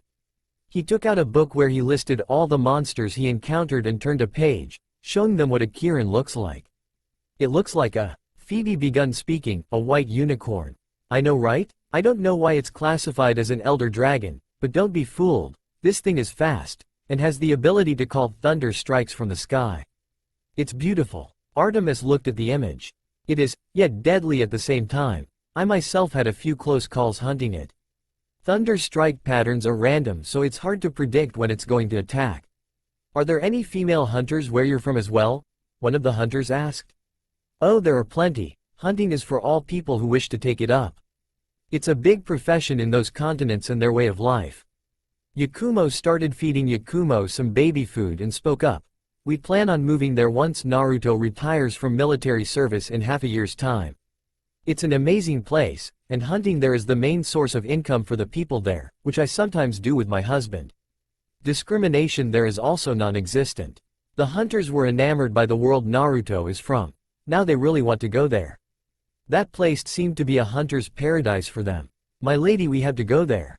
Another hunter said. "We will Atlanta, right now we eat or the food gets cold." Artemis laughed, she can't blame them for being excited about the world her son lives in. She too wanted to see what that place is like. Naruto grinned, "Don't worry older sisters, I'll take you all there." The hunters cheered, they will all soon go in a hunting trip like never before. But then stopped when they heard rustling. Popping out of the bag was white-furred feline. "Yoshi, what are you doing here?" Naruto stood up in surprise. The feline meowed. I know that, but how in the world did you get in? I thought you stayed back home. More meowing. Alright, fine, you can stay with us. Naruto, who is that? Artemis asked, and what exactly is it? It looks like a walking cat. Everyone meet Yoshi Suni, Yoshi for short. He's part of the feline subspecies of the lineage native to Naru. They make great hunting companions and amazing chefs. Yoshi here is a hunter-gatherer. He feline bowed and meowed. The reason you haven't met him, Mom, is because he was running an errand for Yakumo. By the way, did you finish it? The feline nodded and reached into his small acorn pack, taking out a couple of leaves. Oh, you brought the herbs with you, that's great. Yakumo smiled. Just set them down here, Yoshi. I'll take care of them later. She pointed to the tree stump. Yoshi meowed and set it down on the tree stump. Naruto handed him a bowl of soup and bread. Phoebe couldn't keep her eyes off the feline, he was too cute. She liked cute things. Sister, I know what you are thinking, but please control yourself, we are still eating dinner. Naruto said in a monotone voice. Phoebe pouted and continued eating, staring at the feline eating his dinner. So how soon do we all go for a hunt? Naruto couldn't resist asking. Tomorrow we resume our hunts. Artemis replied. I want to see how you do. Alright, Naruto smiled, deal. Better get my Rathian armor cleaned up, been a while since I've used it. They continued eating when Atlanta spoke up. Can you tell us one of your hunting quests? Naruto smiled. Oh, where to begin? 2 years ago. Roar. 18-year-old Naruto, wearing his Rathian armor and wielding his trusty prominence bow, was jumping from tree to tree in the mountain forest of Yukumo, named after the village of the same name. He was sweating profusely. The Jinoga was proving to be a tough hunt for him.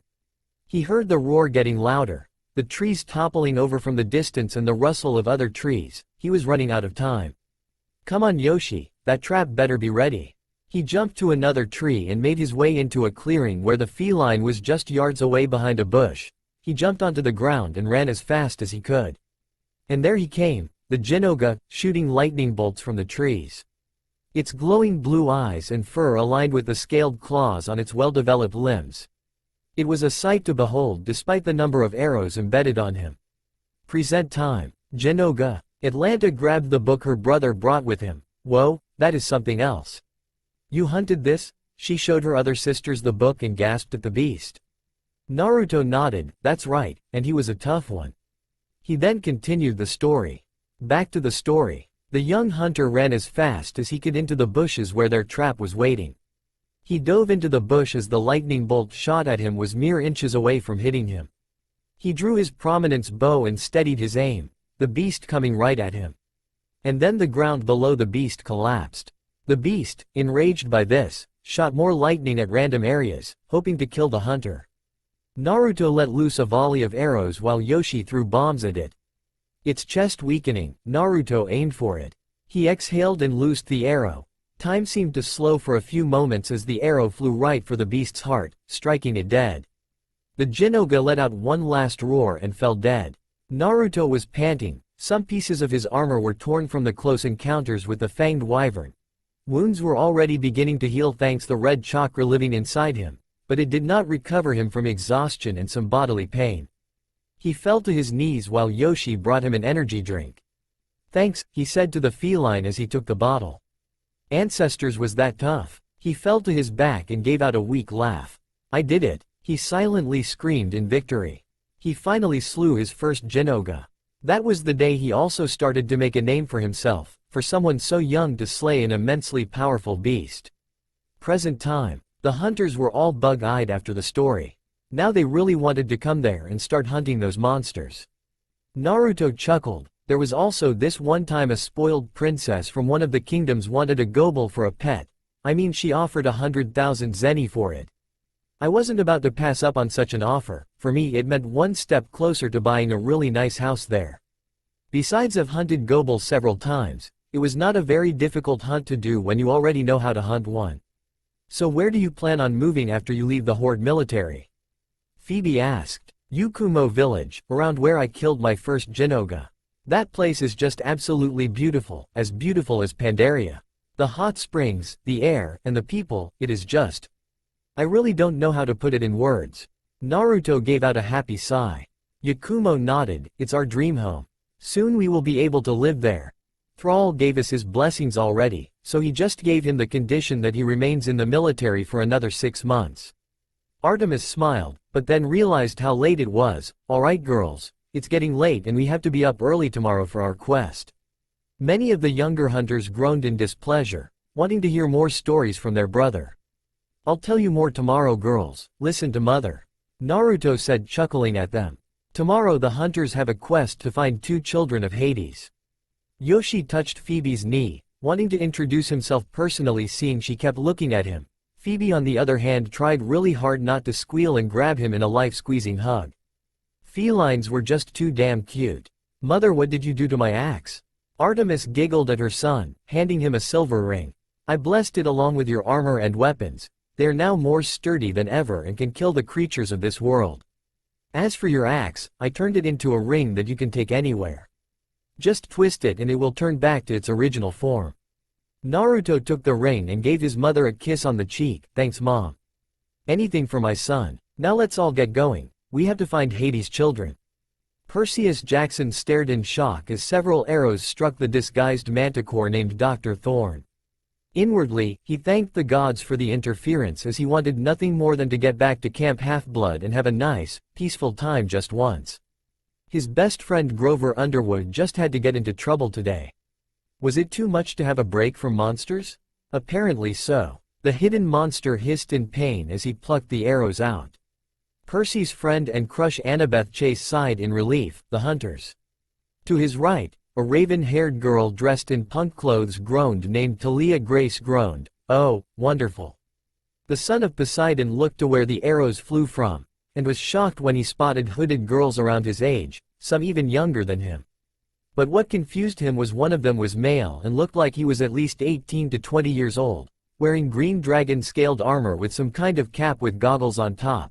His left arm had a carapace guard to where he was wielding a massive bow that looked like it was made out of red dragon scales along with leather straps with different pockets and equipment attached to it.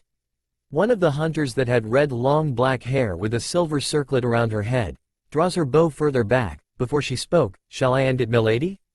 You cannot do this, it is against the law. Dr. Thorne snarled in outrage and fear. On the contrary, an auburn-haired girl with silver eyes at the age of 12 to 13 years of age, my quarry are all wild animals manticore, and your kind are pretty much counted as wild animals. Zoe, you may end it. Zoe loosed the arrow and struck on the beast's chest, making it fall to the ground dead. A good kill, older sister. The green-armored male hunter congratulated Zoe. Zoe smiled and put her bow away as he walked to her younger brother's side. Percy looked at the man. Who are you? My name is Naruto, little boy. That is all you need to know for now. The male hunter replied to the 15-year-old boy. Artemis walked up to the children of Hades, both of them huddled on the ground. The older sibling, who was a girl of Perseus' age, grasped her younger brother tighter. Who are you people? She asked them hesitantly. My name is Artemis, child, Greek goddess of the hunt, moon, virginity and childbirth. I have come here to see you and give you an offer. But first, you must know who your father is, Bianca D'Angelo. That's impossible, both our parents are dead. Bianca retorted. He is not, Bianca. Naruto said, he is the lord of the underworld. Lord of the, is this some kind of joke? Bianca asked, her grip on her younger brother tightening. Nico, do you know what they are talking about? The little boy of 10 nodded his head in a vigorous manner. Our dad is. Naruto knelt down beside his mother and clamped his mouth shut. Names are very powerful in this world, Nico D'Angelo. Never ever forget that. He then turned to Zoe, older sister. We will take her with us and have a few words with her. I know, little brother. Zoe smiled. I will have a perimeter set up, milady. Artemis nodded in thank and took placed a hand on her son's shoulder and one on Bianca's. They then disappeared in a silver light.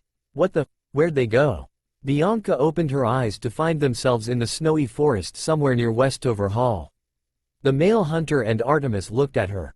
As I said, Bianca, I am here to make you an offer. I wish to make you one of my hunters. Bianca widened her eyes and listened in as Naruto spoke next. But we are also here to tell you what will happen should you join. Your brother does not have the same choice you have, if you join the hunters. Your brother won't be coming with you. Percy was pacing back and forth. Where are they?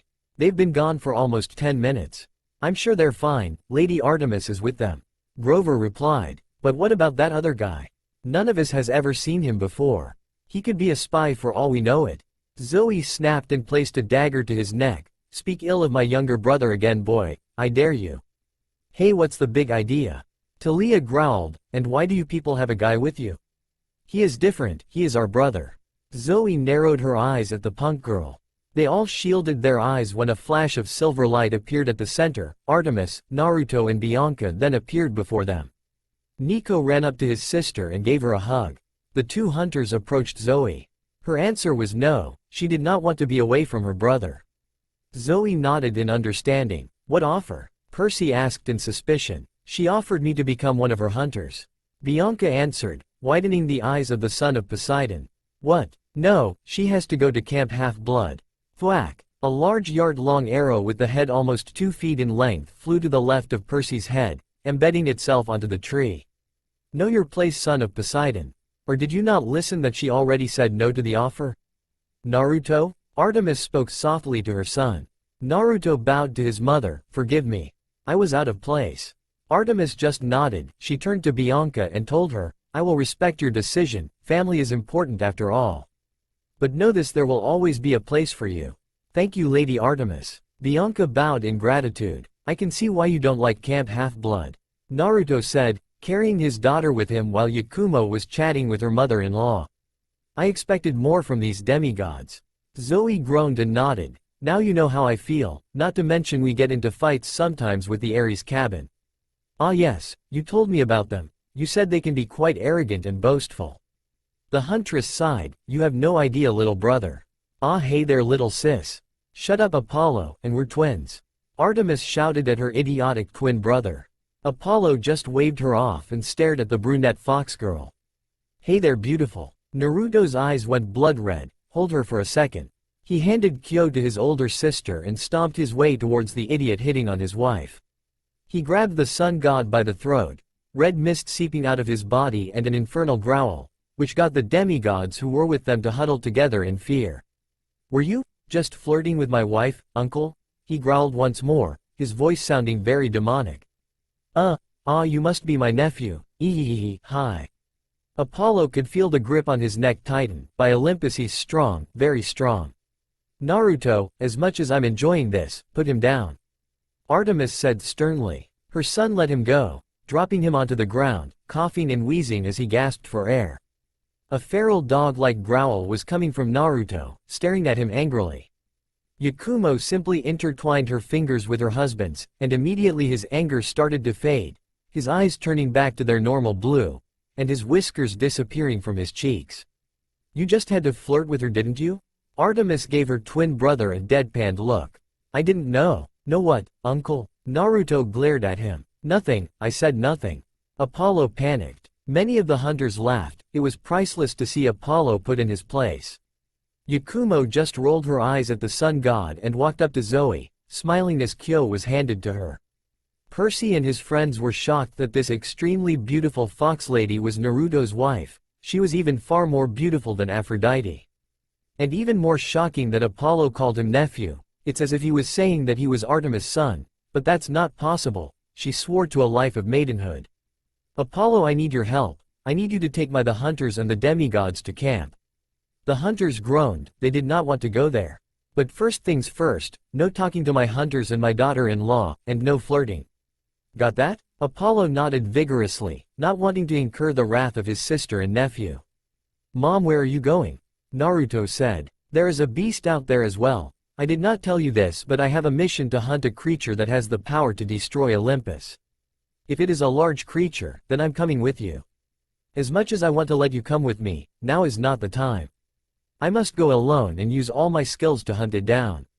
Naru hunting rule. When hunting something you do know, never go alone. It will always end badly. I am not letting you go alone, Mom. Naruto's eyes were determined. He was not taking no for an answer. Besides, you wanted to see me in action. Well, here's your chance. He definitely is your son, Artie. He has your determination. Apollo chuckled. Artemis sighed. Apollo was right, her son does have her determination. She sighed but smiled at him. I wish you hadn't inherited my determination. Very well, you may come. Naruto smiled and turned to glare at Apollo. Flirt with my wife again, and you will die, I promise you that. Apollo gulped and nodded nervously as the hunters snickered. Yakumo gave her husband a passionate kiss that got the girls and even some of the hunters to blush in embarrassment at the scene. Stay safe, my love. I will, he replied, before handing her the ring of Shadowmourne. She was about to protest before getting another kiss from him. There was just no argument to that. He then turned to the feline. You and Storm will take care of them, okay? Yoshi nodded and meowed, giving him a salute. With that, the mother and son left, leaving the demigods and hunters with Apollo and his chariot. Apollo's chariot then turned into a bus. He commented on the fact that Yakumo's brown hair was somewhat similar to Artemis' auburn hair. Naruto must have the same taste in women. He chuckled, alright everyone. Next stop, Long Island. Who wants to drive? Yakumo twisted the ring and out came Shadowmourne in all its terrifying glory.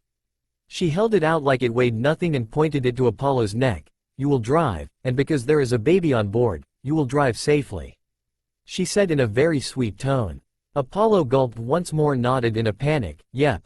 Naruto had the same taste in women as his father. Yoshi sat in the back with the rest of the hunters and Yakumo. He took out a rattle that Kyo absolutely loved and shook it, causing the baby to make a cute sound. Percy gawked at the cat. Walking cat, intelligent cat. He just could not process it. By the gods, a walking cat. Why is there a walking cat with them? Annabeth couldn't stop staring at the feline. It was something she had never seen before. As a daughter of Athena, she must know where they're from, what do they do, their diets, their behavior, their skills. She must know. Yoshi just sat there, unaware of the daughter of Athena wanting to know everything about his kind. Shaking the rattle as the one-year-old Hanyu laughed and clapped her hands, watching the family feline shake her favorite noise-making toy. Yoshi meowed at Yakumo, to which she smiled at the feline and patted him on the head. I know, Yoshi, I'm sure they're fine, they'll be back in no time. Annabeth's jaw dropped. Yakumo understood what the cat was saying. Yakumo looked out the window and hoped her husband and mother-in-law are well, and that their hunt goes well without any problems. Zoe placed a hand on her shoulder, smiling at her in reassurance that everything will be fine. On their way to Long Island, where Camp Half-Blood, it suddenly started to rain. Thunder rumbling in the distance. Apollo began to worry that the thunder was not his father Zeus doing. Something else is out there. So what are we after exactly? It's called the Ophiatorus, a half-cow half-serpent that can grant the power to destroy Olympus to anyone who burns its entrails. That sparked Naruto's interest. The power to destroy Olympus, the power to destroy Zeus. A certain gleam was evident in his eyes, the type of look wanting to kill. Artemis looked at his son with worry. Immediately she regretted telling him about the Ophiatorus. I know what you're thinking, Naruto. I know you want to kill my father for passing that law. Just let it go. I don't want you waging war against Olympus only to get my only child killed. He passed a law that prevents gods from raising their demigod children, expecting a demigod child to understand. A child? He snarled, clenching his fists. He is nothing but a paranoid and shameless man who blames the children instead of the parents for their blunders. He even has the audacity to demand loyalty from them when he deserves none. He scoffed, your father is nothing but a pompous, senile old fool. Artemis smiled. She was glad that he grew up to be a fine man, but also worried for him. He was letting his anger towards Zeus get to him. She inwardly sighed. It seems that he inherited her temper as well. They then stopped when Naruto began to stiffen. His body began to tremble. Naruto, what is it? Something is out there. They then drew their bows. Naruto inserting a poison coating onto his bow and readied an arrow. Something powerful, that was the feeling Naruto felt, and he did not like it one bit. It then started to rain, and then came the sound of a deafening roar in the distance. Artemis, for the first time in her life, could see the fear in her son's eyes. Whatever that roar was, Naruto knew it. Mom, we have to go back, now, you have no idea what had just arrived in this world. She heard his trembling voice. Just what could have possibly caused her son to shake in fear? Okay. Artemis nodded. They then made their exit, making their way to Camp Half-Blood. High above the skies over the Atlantic Ocean nearing New York, a large storm was approaching. The sky around it grew red like blood, its winds strong like no other storm before. The rain and winds of the storm were already touching the city of New York and the areas around it. We interrupt this program to bring you an update on the weather report. A large red storm is approaching New York. We advise all residents to stay indoors until the storm passes. The winds within the storm is said to be extremely strong at untold speeds. Once again, we please advise and urge everyone to stay indoors and stay safe. Bar all your windows to prevent the wind from entering your homes. The sheer size of this storm has never been seen before. According to our researchers, this is the largest storm ever recorded in existence. An unfortunate propeller airplane was flying through the storm, the pilot struggling to as the instruments in the plane went haywire. Below the plane, a large white serpent-like creature with fins flew below the plane, and then around it. The pilot could not believe his eyes at what he was seeing. The plane then entered the eye of the storm, as the pilot observed the beautiful creature fly above him, and then from within its mouth, came a beam of air and water slicing through the plane's fuselage. The pilot screamed in terror as he plummeted down into the sea. There revealed a dragon in all its beauty and splendor, spreading his white wings and fins. He had a shining luminescence all over his chest and a crown of gold atop his head. It then let out a deafening roar, a roar so powerful all of New York and Olympus heard it. The true god of the heavens has arrived. Artemis and Naruto got back to Camp Half-Blood safely. Every camper were in a state of confusion as to what that roar was. Naruto, Yukumo called out, running to her husband with relief in her voice. Tears were welling in her eyes as he was in her embrace. I feared the worst when we heard that roar. I'm here, love, we're all right. He kissed her scalp and stroked it. A man with horse legs walked up to them, surprise in his face when he saw the son of Artemis. He composed himself and put up a smile. So you must be Naruto, son of Artemis. And you must be Chiron. The hunter nodded his head in greeting. Chiron nodded in return. Well, normally we would introduce you to everyone right now, but that roar earlier got everyone in a state of slight panic. Not to mention a huge storm is coming our way, and this storm is nothing we have seen before. Lord Zeus isn't even responsible for the storm. This was a shocker to Artemis. What? Father isn't responsible? No, it's not. Tell me, Chiron, is the sky around the storm red like blood? Naruto said, gaining everyone's attention. Yes, it is. Come. Everyone is at the big house. You can tell us there. Everyone quiet down. We have a new addition. This is Naruto, son of Artemis. Chiron announced, gesturing the green-armored hunter who bowed at them. This got gasps and whispers from the demigods, shocked that Artemis would sire a son, and give up her maidenhood. Alright everyone, as you all know, a very loud roar was heard all throughout New York and Olympus, and a storm that is coming. That is not Zeus doing. Naruto here claims he knows what that roar is. Oh yeah? A son of Ares scoffed. What is it then? Naruto ignored the boy. His name is Amatsumagatsuchi, an ancient dragon from my world called Azeroth. It is a dragon far older than the Olympians, and possibly as old as some of your primordial gods. Artemis gasped. Along with the hunters and the campers, Yakumo tightened her hold on her daughter. Chiron looked at male hunter wide-eyed. A dragon from your world? Naruto nodded. Amatsumagatsuchi, also known as the god of the heavens, the storm dragon, and heaven's judgment. A year ago, me and 3 friends hunted it down. It was a nightmare. 1 year ago. Roar. Get down. Naruto screamed at his teammates, dodging the water and air beam from the elder dragon. Naruto rolled to the side and loosed another shot from his prominence bow. Reiko, you okay? The lancer wielding an Agnictor lance nodded, panting, I'm fine. Sora isn't though, she's bleeding bad. We have to get out of here. The elder dragon was enraged, letting loose a full blast of tornadoes at them, causing the hunters to take cover behind very sturdy rocks. You don't have to tell me twice. Naruto shouted in reply. He picked up the huntress, who had Yukumo slicers on her back. She was trying hard to stay awake. Hold on, Sora. Reiko, Dino, cover us. Right. The lancer and bowgunner nodded. Reiko with his large shield covered their escape. The door to their escape had to close from the outside, where the dragon was. Naruto handed Sora to Dino. Get her out of here, I'll close the door. No way, man. What about you? What about Yakumo? Dino protested. I'll think of something, now go. Naruto grabbed the old lever controlling the door, the wind getting stronger and stronger. His friends watched as he struggled to pull the lever, slowly closing the door. their eyes filled with horror that they were leaving their friend behind with the elder dragon. The ancient stone door closed shut, making a large thudding noise. Naruto took out his bow, ready to face the dragon alone. Amatsumagatsuchi let out a deafening roar once more. He was not going to allow himself die, not with his wife about to give birth soon. Hraagh.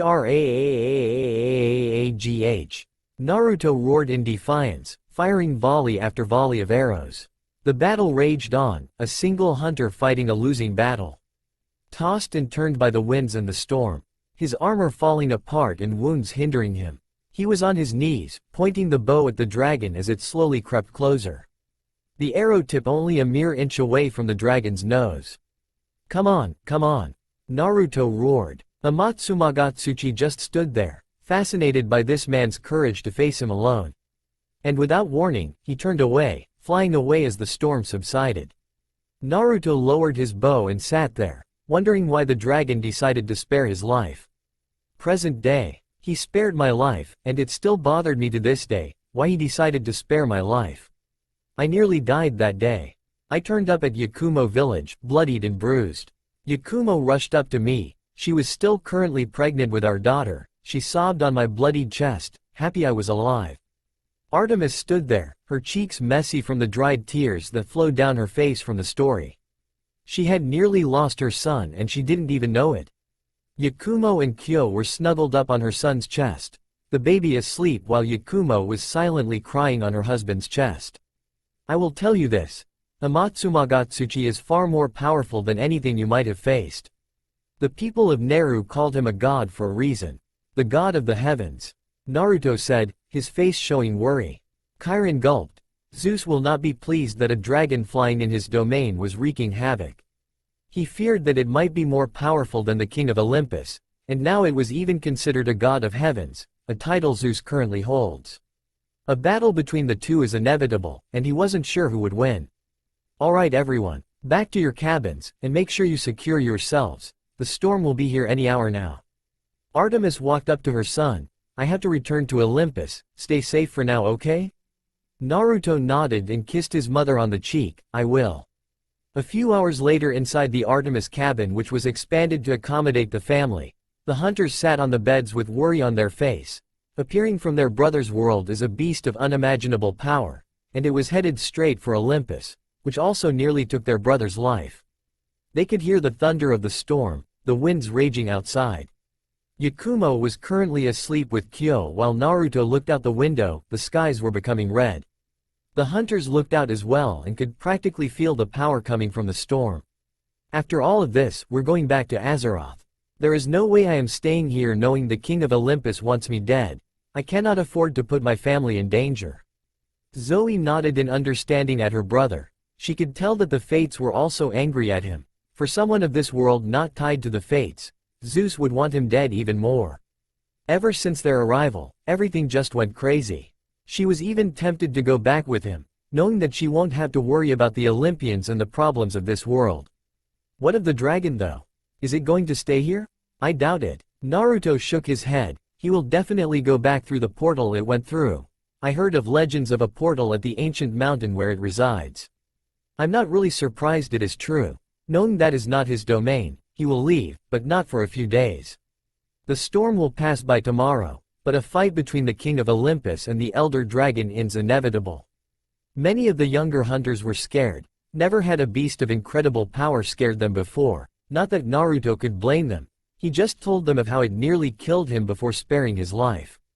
It was obvious, it was a very intelligent being. We'll probably leave in a few days. We weren't planning on staying long anyway. Naruto muttered, his eyes never leaving the side of the storm. Do you think we'll be able to fight it? Atlanta asked. Not a chance, even I couldn't beat it. With the equipment you all have right now, no. Better to leave it alone and plan ahead. I know you all faced beasts before, and I can tell may have died. If I was a member of the Hunters Guild police, I wouldn't even let you go within a few kilometers of it. The hunters reluctantly nodded. Naruto knew the dragon more than them, so they had to trust his judgment. So Atlanta asked her next question, what's the Hunters Guild? You never told us about that. Naruto looked at them and smiled. They are the governing body of Naru. They have outposts on every village within the continents. They work alongside the Elder Dragon Observation to monitor every species of monsters. The guild has outposts in almost every small village, also being able to evacuate these small villages if there are imposing threats. They are actively trying to recruit as many hunters as it can. The guild is responsible for many duties, including maintaining the status of every hunter operating within guild territory. This is done through the guild card, a personal ID that is updated every time a hunter registers herself at a guild outpost. The guild also reserves the right of suspending a hunter's license if the circumstances are appropriate. He reached into one of pockets and handed Zoe his guild card. She looked at it and passed it on to her sisters, who also looked at it. That also signifies that I'm a citizen of Naru, as a hunter. There are also events when a single monster is too much for even the guild to handle. Therefore the guild would rally every nearby hunter in that area under a single banner and fight it. One such example is the Gen Morin, which is native in the continent Yukumo is in. Another one is the Lao Shan, but I've personally never seen it, seeing it is in another continent, which I haven't been to yet. He handed them his monster book, and turned to a page to where the Gen Morin was. That's the Gen Morin, an elder dragon that can literally swim through sand, so he built boats that could the same. Designed specifically to hunt it down. It's big, but not as powerful as the older dragons like the Amatsumagatsuchi or the White Fatalis. Turn to the next page, the White Fatalis is there. Phoebe nodded and turned the page. She widened her eyes for a bit, marveling at the beauty of the white dragon. The White Fatalis was slender, lightning shooting out of its body as it too had the power to control storms like the Amatsumagatsuchi. Yoshi walked in pulling a tray of drinks and sandwiches, stopping for a few moments to let them get their food and drink, muttering thanks to the feline. I forgot to mention, Yoshi is also an amazing cook. Naruto chuckled, scratching the back of his head. You know, the more you talk about your world, the more we want to actually go there, and possibly even live there instead of here.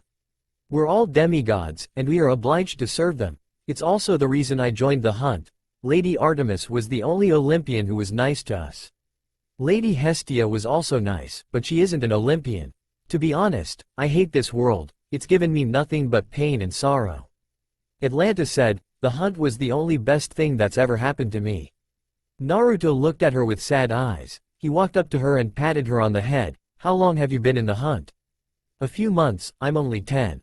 Atlanta replied. I don't know who my godly parent is, I'm still unclaimed. The door opened revealing Artemis with a look of sadness and horror. Mom, what's wrong? They found out about you. Your uncle Apollo is also the god of truths. My father was extremely enraged that you had no loyalty to Olympus. He wanted you dead, but I refused.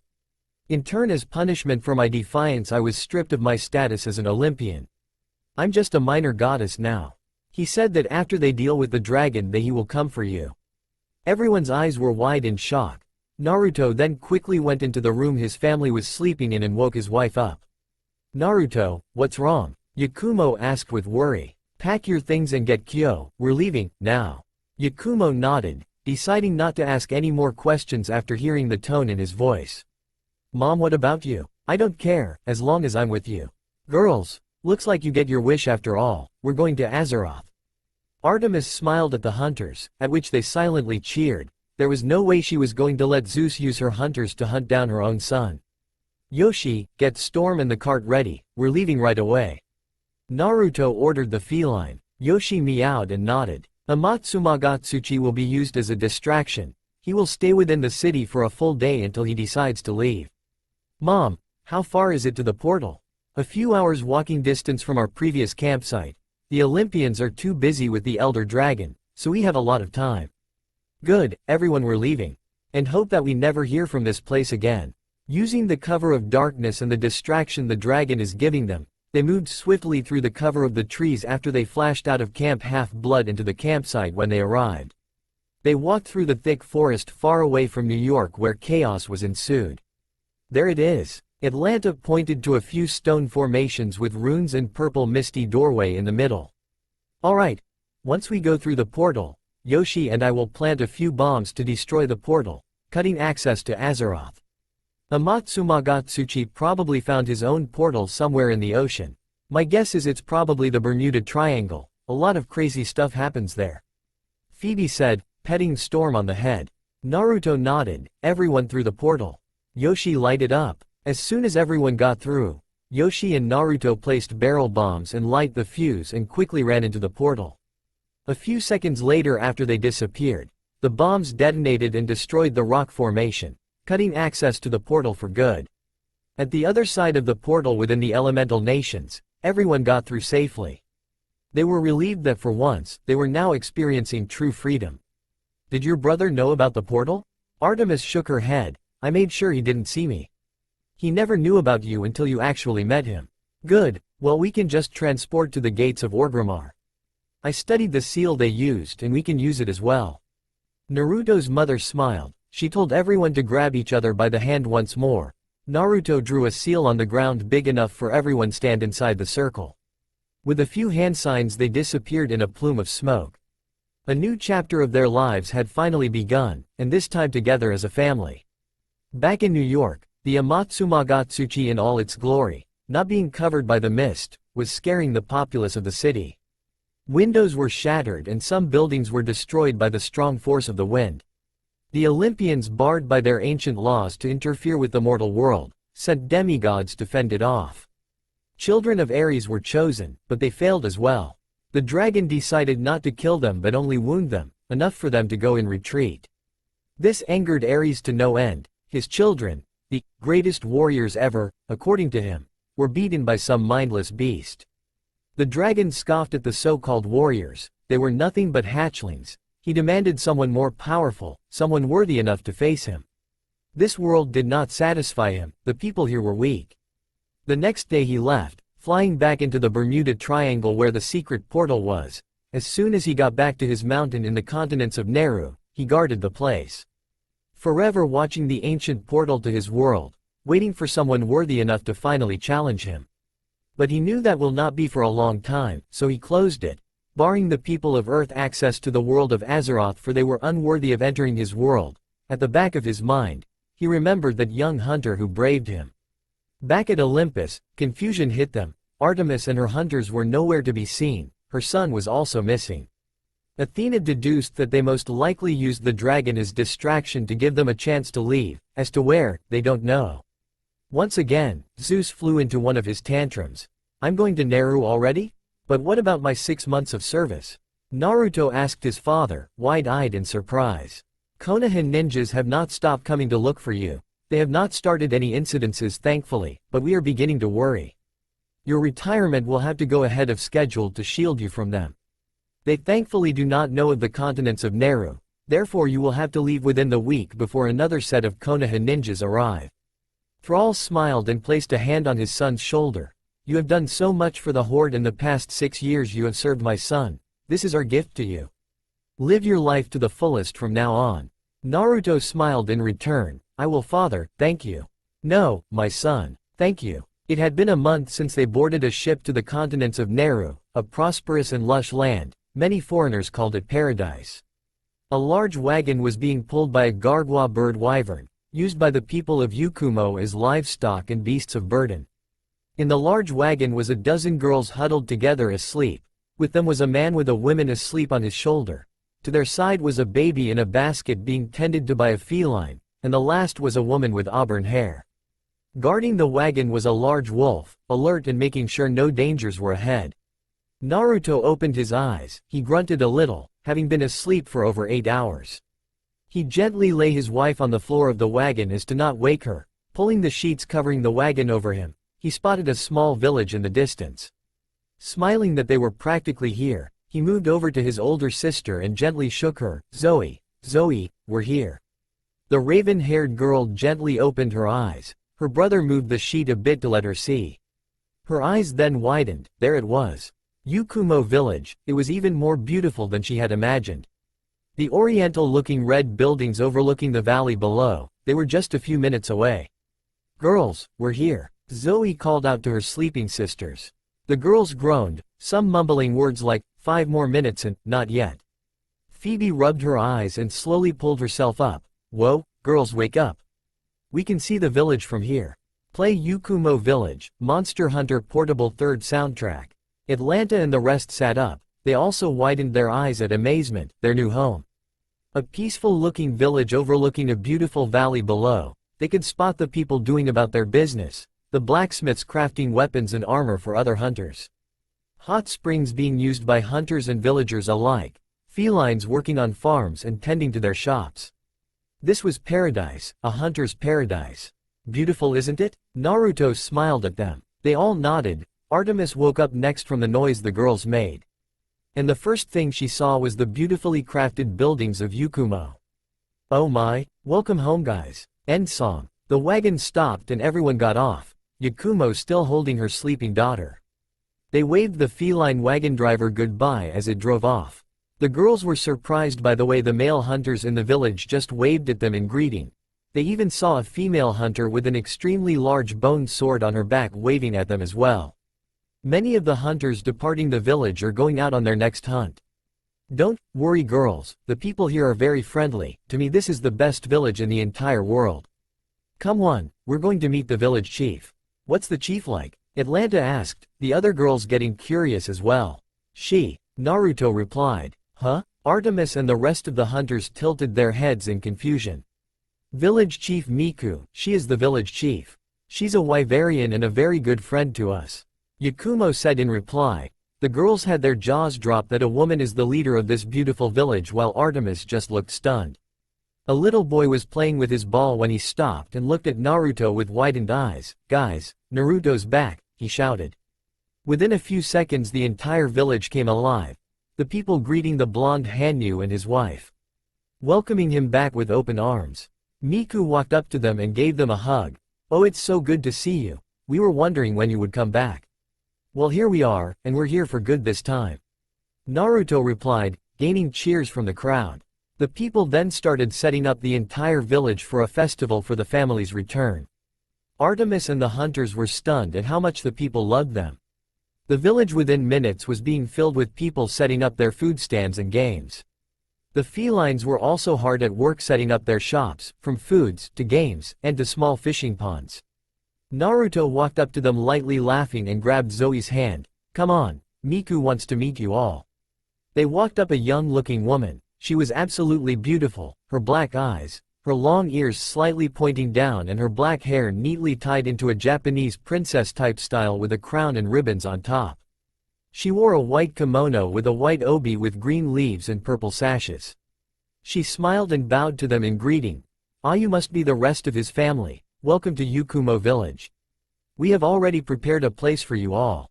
Naruto has already purchased the home, it's right over there. She pointed to the house just to the left of the stairs leading up to the guild hall. Naruto's home is just past that. Now please your stay as we prepare for the festival. Night had come and the festival had begun. People had begun arriving.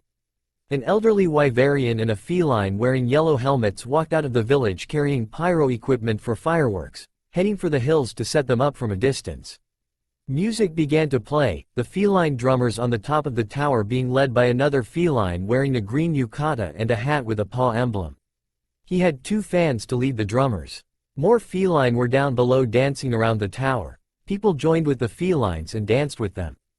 Artemis and the hunters were a bit overwhelmed at how friendly the people were to them. Even the men just smiled and shook their hands, telling them they are most welcome here. A shakalaka wearing an acorn hat sped through them and immediately went to the hat shop being tended by the feline owner. The feline was caught off guard by how fast the shakalaka switched hats. He rubbed his eyes to see if he was hallucinating. A man tending to a mini bogan store led the huntresses to his game, handing Atlanta a small bogan and pointed to the toys on the shelf. Shoot one of them and you win it, just pick your target. Atlanta just nodded and took aim. Artemis just watched in awe at the people. Men who weren't like those she viewed as evil and are actually very nice. Yukumo walked up to her smiling, wearing a different outfit than usual. She was wearing a dark pink outfit with white sleeves and a dark pink hat with golden diamond symbol with a gold X over it. Yukumo, what's with the new outfit? You are looking at Yukumo Village's newest Hunters Guild receptionist. I handle giving out hunting contracts to all hunters. Yakumo replied. She then looked at the girls playing the shooting game and winning prizes. It's nice, isn't it, this place? It's a bit overwhelming. I mean, all my life besides Minato and Naruto I believed all men were vile and pig-headed. Here they are nothing like it. You'll get used to it. She looked at her husband currently talking to some fellow hunters while Yoshi was taking care of a sleeping Kyo. We're finally home. We are. Artemis smiled, looking at her best friend Zoe with hunters cheering at the prizes they've won. Phoebe surprisingly got a feline plushie. Coming down the guild hall was a red giant cat statue being held by a dozen felines as they brought it down. On top of the statue was a black feline with a red eye patch and a blue cape with a straw hat on his head standing proudly. Yukumo laughed, that's Nian Jiru, he likes doing that when he gets the chance. He works as a courier for the hunters when they are working in this village. I'm guessing the older girls like Zoe and Phoebe will have to sign up for a guild card then? Yakumo nodded, it's standard for all hunters in Naru. The rest of the girls will have to wait till they are around 16 before they can start hunting. We do have a hunter's school over there to teach them the basics of hunting, the most basic of monsters here. The rest you will have to go by instinct. Getting a guild card isn't hard, so they won't have a problem since they already have experience. The rest of the girls will have to wait until they're older. But they are free to practice, of course, in the training grounds. Artemis nodded. She raised her eyebrows when the giant red cat statue started rolling and crashing into one of the fish ponds. Yakumo just laughed, don't worry, they're fine. We hired another feline named Nepo. Since I'm going to be working now, Nepo will be Kyo's nanny. He'll also be helping me with the cooking and housework. Once Phoebe and Zoe get enough money, they can also hire felines to go with them on their hunting quests. Zoe and Atlanta were at the food stand trying the steak, and they loved it. They were still quite overwhelmed at how friendly the men were here, and how the female hunters of this land were treated with the same respect as the male hunters. They laughed as they watched Phoebe hugging a feline, suffocating the poor thing with her chest. They had never been so happy before. Naruto was casually talking to his old teammates Reiko, Dino and Sora. The bow gunner Dino had gotten together with Sora. They were now currently dating while hunting together. Reiko hadn't changed. He was still the overly cheerful lancer of the group. A young girl with dark brown hair walked up to Naruto and partially hid behind his back. Guys, I want you all to meet my little sister Atlanta. Atlanta, these are my old teammates, Reiko, Dino and his girlfriend Sora. Hey kiddo, planning on being a hunter like your older brother here? Reiko said with a grin. Naruto patted her on the head. Don't mind her guys. She grew up hating men before she got taken in by my mother. Reiko nodded. "Ah, I see, no worries man, besides she just got here." "Well, I'll see you guys later, I'm gonna go ahead and eat." "Alright man." Naruto nodded and waved at the lancer. Sora knelt down at the 10-year-old girl and smiled. "Hi there, I'm Sora. So what kind of weapon do you want to use when you'll be able to start out hunting?" "I like using bows," Atlanta replied, still a little shy and scared, but was a little relieved that she got to meet a huntress. "Yes, another gunner." Dino cheered, causing his girlfriend to laugh. "I can tell you'll do great kid, gunning is a good profession in the hunting business." He took out his aquamatic longshot. This here is a bowgun, combination of a cannon and a crossbow. Instead of bolts it shoots slugs and other kinds of specialized ammunition. Might want to also give it a try later on, or maybe tell your other sisters, I'm sure they'll like it. Atlanta nodded, still being shy around the new people she is meeting. She was not used to talking to other people but her brother and sisters. Zoe and Phoebe approached them, a bit curious about the two hunters with their brother and sister. Dino grinned, putting his bowgun on the ground like a cane. "Hey there, name's Dino and the girl wearing great jaggy armor and dual blades is my girlfriend Sora. You two must be Naruto's other sisters, am I correct?" Seeing no answer from them, he sighed, "Them two huh?" "Yep." Naruto nodded solemnly, "Give them time, they'll open up eventually." "Alright. Well, if you're wondering what this thing is, this a bowgun, specifically it's called the aquamatic longshot, crafted from Rathian parts. Bowguns are one of the two weapons used by gunners like me and your brother."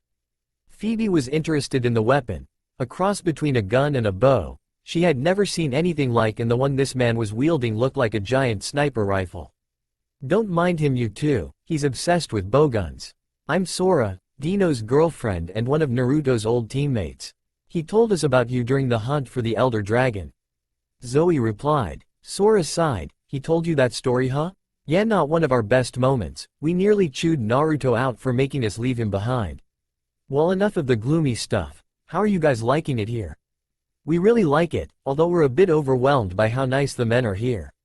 Your brother told me about that. Just give it time and you'll get used to it. I can tell you will all make great hunters. They will become gunners. I just know it, Dino declared. You all use bows, don't you? Zoe and Phoebe nodded, sweat dropping at his not-so-subtle personality. Yes, Dino pumped his fist. Naruto and Sora rolled their eyes. He was always so overly cheerful. Sora pulled his sleeve. Alright, we're going ahead too. We'll see you later, Naruto. Bye. Naruto waved at them. He turned to his sisters. So, enjoying yourselves? The three hunters nodded. That's good. Zoe, Phoebe, tomorrow we'll get your guild card so you can start hunting, seeing as you two are the oldest.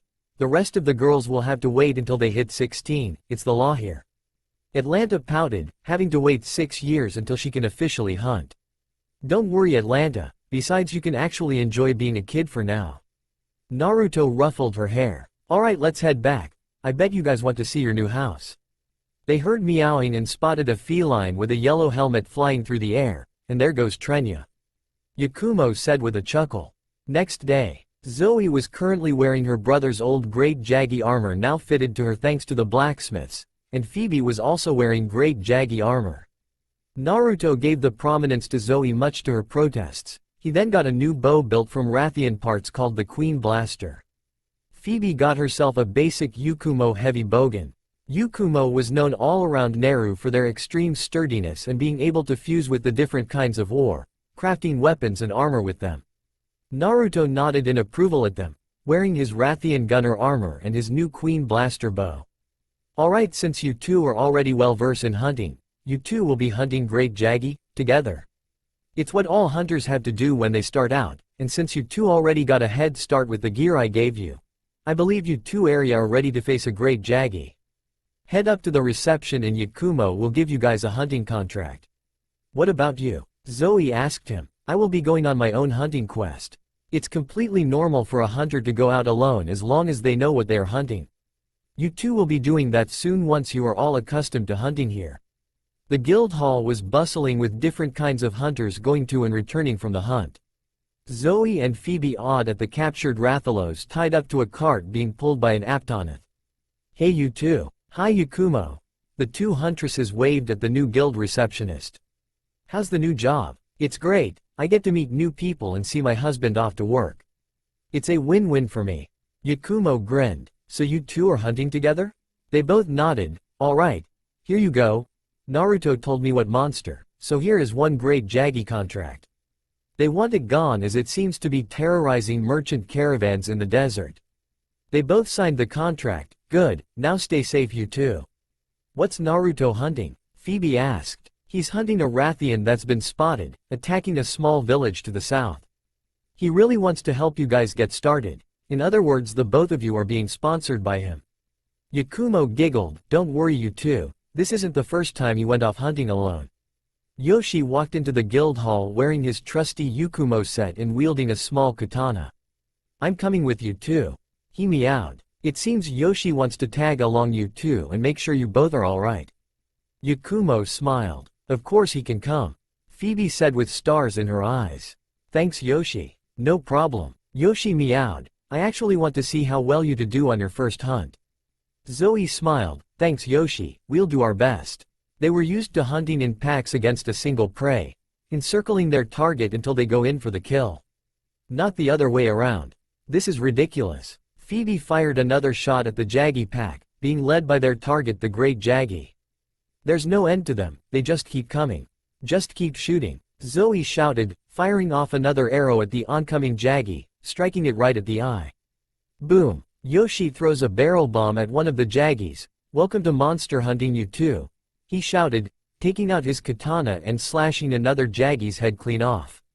Phoebe, keep shooting, I'm going straight for their alpha, if we take him down, they'll crumble. Right, Phoebe nodded while firing another volley of scattershot rounds at the pack. Zoe, throw a flash bomb. Yoshi ordered. Alright. She reached into one of her pockets and grabbed a yellow sphere. She threw it and exploded as it landed on the ground, blinding and disorienting the entire pack and their alpha. Seeing her chance, she closed in and fired a volley of arrows at the Great Jaggy, one of them impaling its neck. The beast cried in pain and panicked as it fell to the ground. Zoe loosed another arrow and this time aimed for its chest, right at the heart. Seeing their leader die, the Jaggy pack scattered in fear. Just to make sure, Zoe stabbed the great Jaggy with an arrow, using it like a dagger to make sure it really is dead. We did it, she sighed in relief. Thank goodness. Phoebe fell to her knees, feeling exhausted. Yoshi then gave them cold drinks to refresh them. Nice work you two. Yoshi congratulated them. Soon you will be hunting even bigger game. But first you two will have to get used to hunting like this. No kidding, I lost count on how many Jaggy we had to kill. Phoebe said, nursing the scratch on her leg she got from one of them. Zoe nodded, indeed, but soon that will pass, we all have to start somewhere. You know, we're technically more than 1,000 years old, but then again we're also eternally 20 since we stop aging at that point thanks to Lady Artemis' blessing. Phoebe reminded her, yes, but none of the people know that. Best that they not know either, we came to this world to start a new life, let's not drag our pasts with it. Yeah. Well, let's go grab a cart and bring our kill in before it starts to rot. Phoebe replied, standing up and stretching her arms, I really like this place. I do too, sister. This is nothing. Wait till you two get to hunt Gen Morin later on, that's where the fun begins. Yoshi grinned. Naruto had just killed the Rathian, having hunted them so many times. He had grown accustomed to learning how they behave, so hunting them was quite simple. With the Rathian dead, feline workers loaded it onto a cart and secured it for transport. He will be using this entire wyvern to sponsor his older sisters so that they could get better gear for their hunting. All they had to do was get used to hunting in these lands as it was considerably different to the way hunted back at Earth. So they needed a lot of help to get started, and they were family always helped one another. They would need better gear if they wanted to get up to speed. He smiled, proud of his work as he watched the Aptonoths pull the cart away. He could not wait to get back home, specifically in the arms of his lovely wife. Zoe and Phoebe were greeted by their younger sisters, being bombarded with questions as to what their hunt was like. It was certainly different, I mean being attacked by a pack of Jaggy was certainly something else. Phoebe nodded, yeah, I mean having to use different tools for a single hunt is definitely different to what we were used to doing. Oh, now I really want to go hunting with you guys. Sorry Atlanta, you're gonna have to wait 6 years before you are legally able to hunt. It's the law here. Phoebe chuckled, ruffling the younger girl's hair. Atlanta pouted, but then spotted her older brother walk in. I'm back. Yakumo walked out of the reception desk and gave him a welcome back kiss. Welcome back. Naruto smiled and returned the kiss. He looked at his sisters and grinned. So, how was it? Different, but exciting. I can't wait to go on our next hunt. Zoe replied with a matching grin. Thanks to Lady Artemis, we were able to understand the feline language. Yoshi was a big help to us. That's good, but remember he won't always be there for you since he also has other responsibilities. Don't worry though, soon you will be able to hire your own felines. Now come on. I bet you're hungry from your hunt. So you hunted a Rathian alone? What is that like? Atlanta asked. Nothing special once I hunt them enough. I mean I've been hunting wyverns for a while now so it came to a point where it isn't anything special anymore. But they do bring in good money, so I can't complain. The blonde Hanyu replied, taking a bite from the steak. This is good steak Nepo. The white-furred feline just gave him a thumbs up. So how was your day, love? Naruto asked his wife. Nothing special, just giving out contracts to different hunters. Trenya of course went out on his usual treasure hunting. Yukumo replied. Kyo of course was with me at work, gaining a lot of attention from the girls working there. Even some of hunters stopped for a while met her. Naruto smiled. How about you, mom? Still adjusting with the girls, they did go down to the firing range and practiced their archery. The teachers there were really impressed with their archery. He was short elderly Wyverian. Ah, that's my old mentor Kanbo, but everyone just calls him old man. Naruto chuckled. He taught me everything that is to know about hunting. Artemis raised her eyebrows in surprise. She never expected that old Wyverian taught her son how to hunt.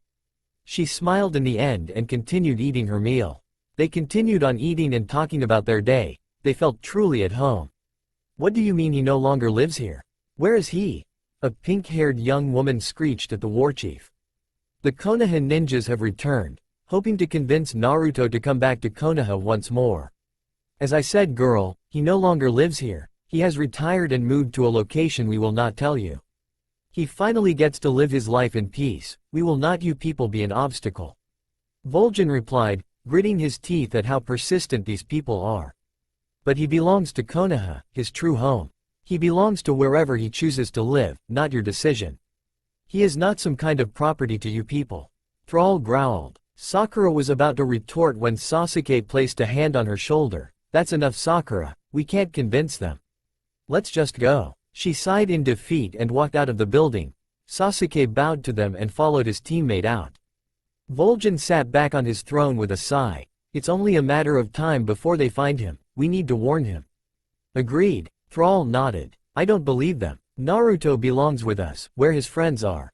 Sakura huffed. You know they're right, Sakura, he doesn't even want to come back to Konoha.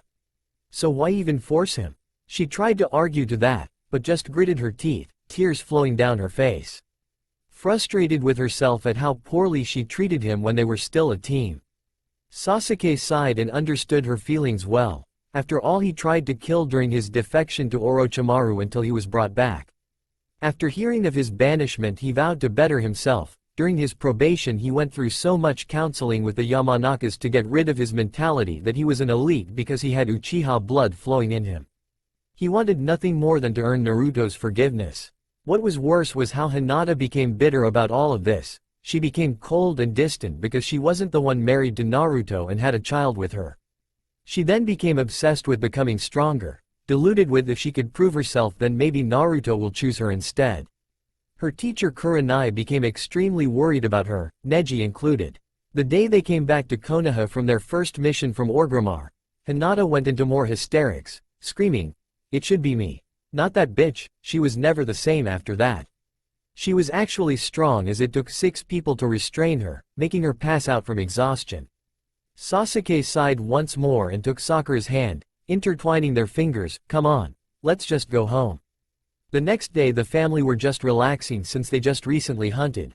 All hunters are only allowed to hunt every few days as to not exhaust themselves. Right now they were by the river watching the younger girls playing in the water with Nepo. Say Yoshi, before you went to work with them, what did you do for work? Phoebe asked. Well, I did a lot of odd jobs. One of them was a job with other felines in the desert. A few years ago, a dozen felines were walking a sandy hill in the desert. They were all heading to a skull of a monoblos, where its horn was still attached. They were tasked with retrieving the skull since it brings in a lot of zeni. Yoshitsune led the group carrying a bone hammer while his comrades had a saw and rope to bring it down. They began to work immediately as they tied the rope around the monoblos horn. They started sawing and picking away, working quickly so they can get back before sundown. Minutes later, while they were still working, at the back of the skull a pair of black crab eyes emerged from the sand. Seconds later the sand rumbled and a pair of pincers and crab legs popped out. Yoshi and his friends got startled. He grabbed onto the horn so he wouldn't fall off while the other feline grabbed onto the rope, being carried away by the giant hermit crab. But this was no ordinary hermit crab. This was a daimyo hermitar, strong monsters but extremely passive. This one in particular didn't really notice the felines trying to cut the horn from the monoblos skull it was living in, and just decided to relocate. Unaware that the cats were latching onto the horn while others were pursuing it. Just another day at work for felines. Present day. A giant hermit crab? Phoebe's and Zoe's jaws were unhinged. Yoshi nodded. A daimyo hermitar. They are very passive creatures and tend to not even care who is near them, but they breed extremely fast. So the Hunters Guild keeps tabs on its population as to keep them in check. We did get the horn in the end though. Has Naruto hunted it already? Zoe was the one to ask this time. Yoshi nodded once more. Lots of times, like I said, they breed like hotcakes, so the guild sends in hunters regularly to keep their population in check. Naruto is an elite hunter, so a daimyo hermitar isn't really anything special to elite hunters. You two will be hunting them too later on. First we gotta get you two to hire feline comrades of your own. Naruto was currently fishing downriver a few hundred meters from his family.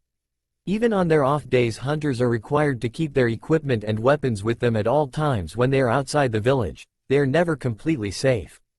Naruto finally got a bite and began to pull. I got one, and it's big. Yoshi heard him and immediately ran up to him.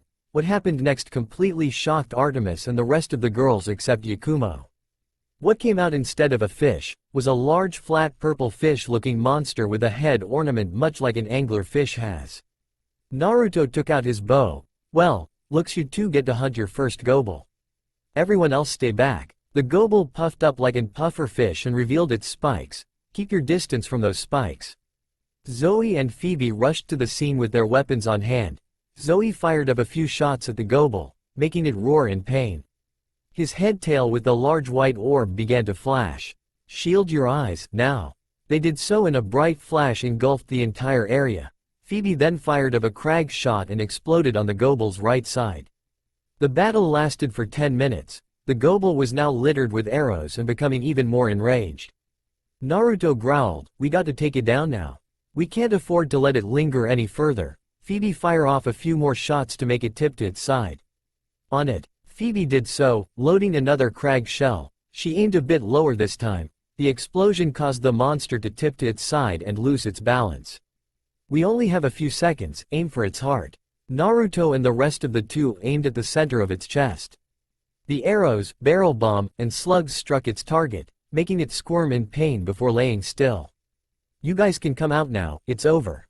Yoshi checked the beast and gave them a thumbs up. "Congratulations you two. You just hunted your first gobel." The rest of the younger hunters including cheered. They got to see them in action for the first time. Artemis was proud of them, working together to take down their prey.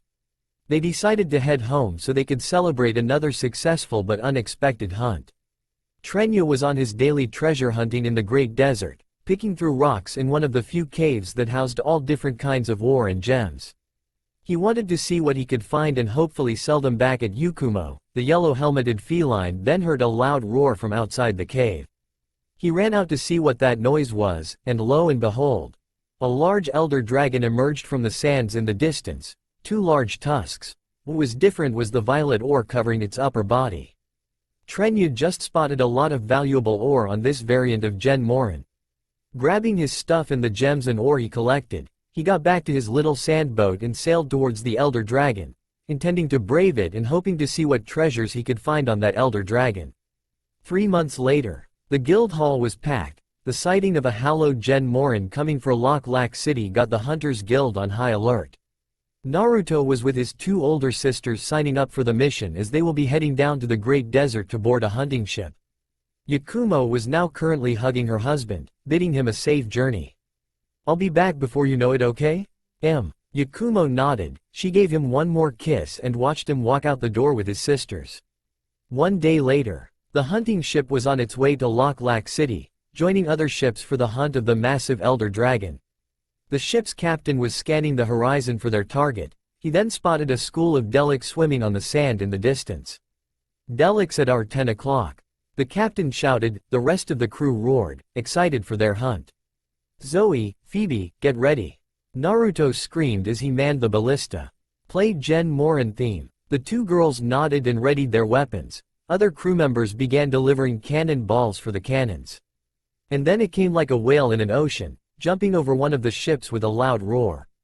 Zoe and Phoebe, having never seen one before, had their jaws drop at the sheer size of the beast flying over them and back into the sand.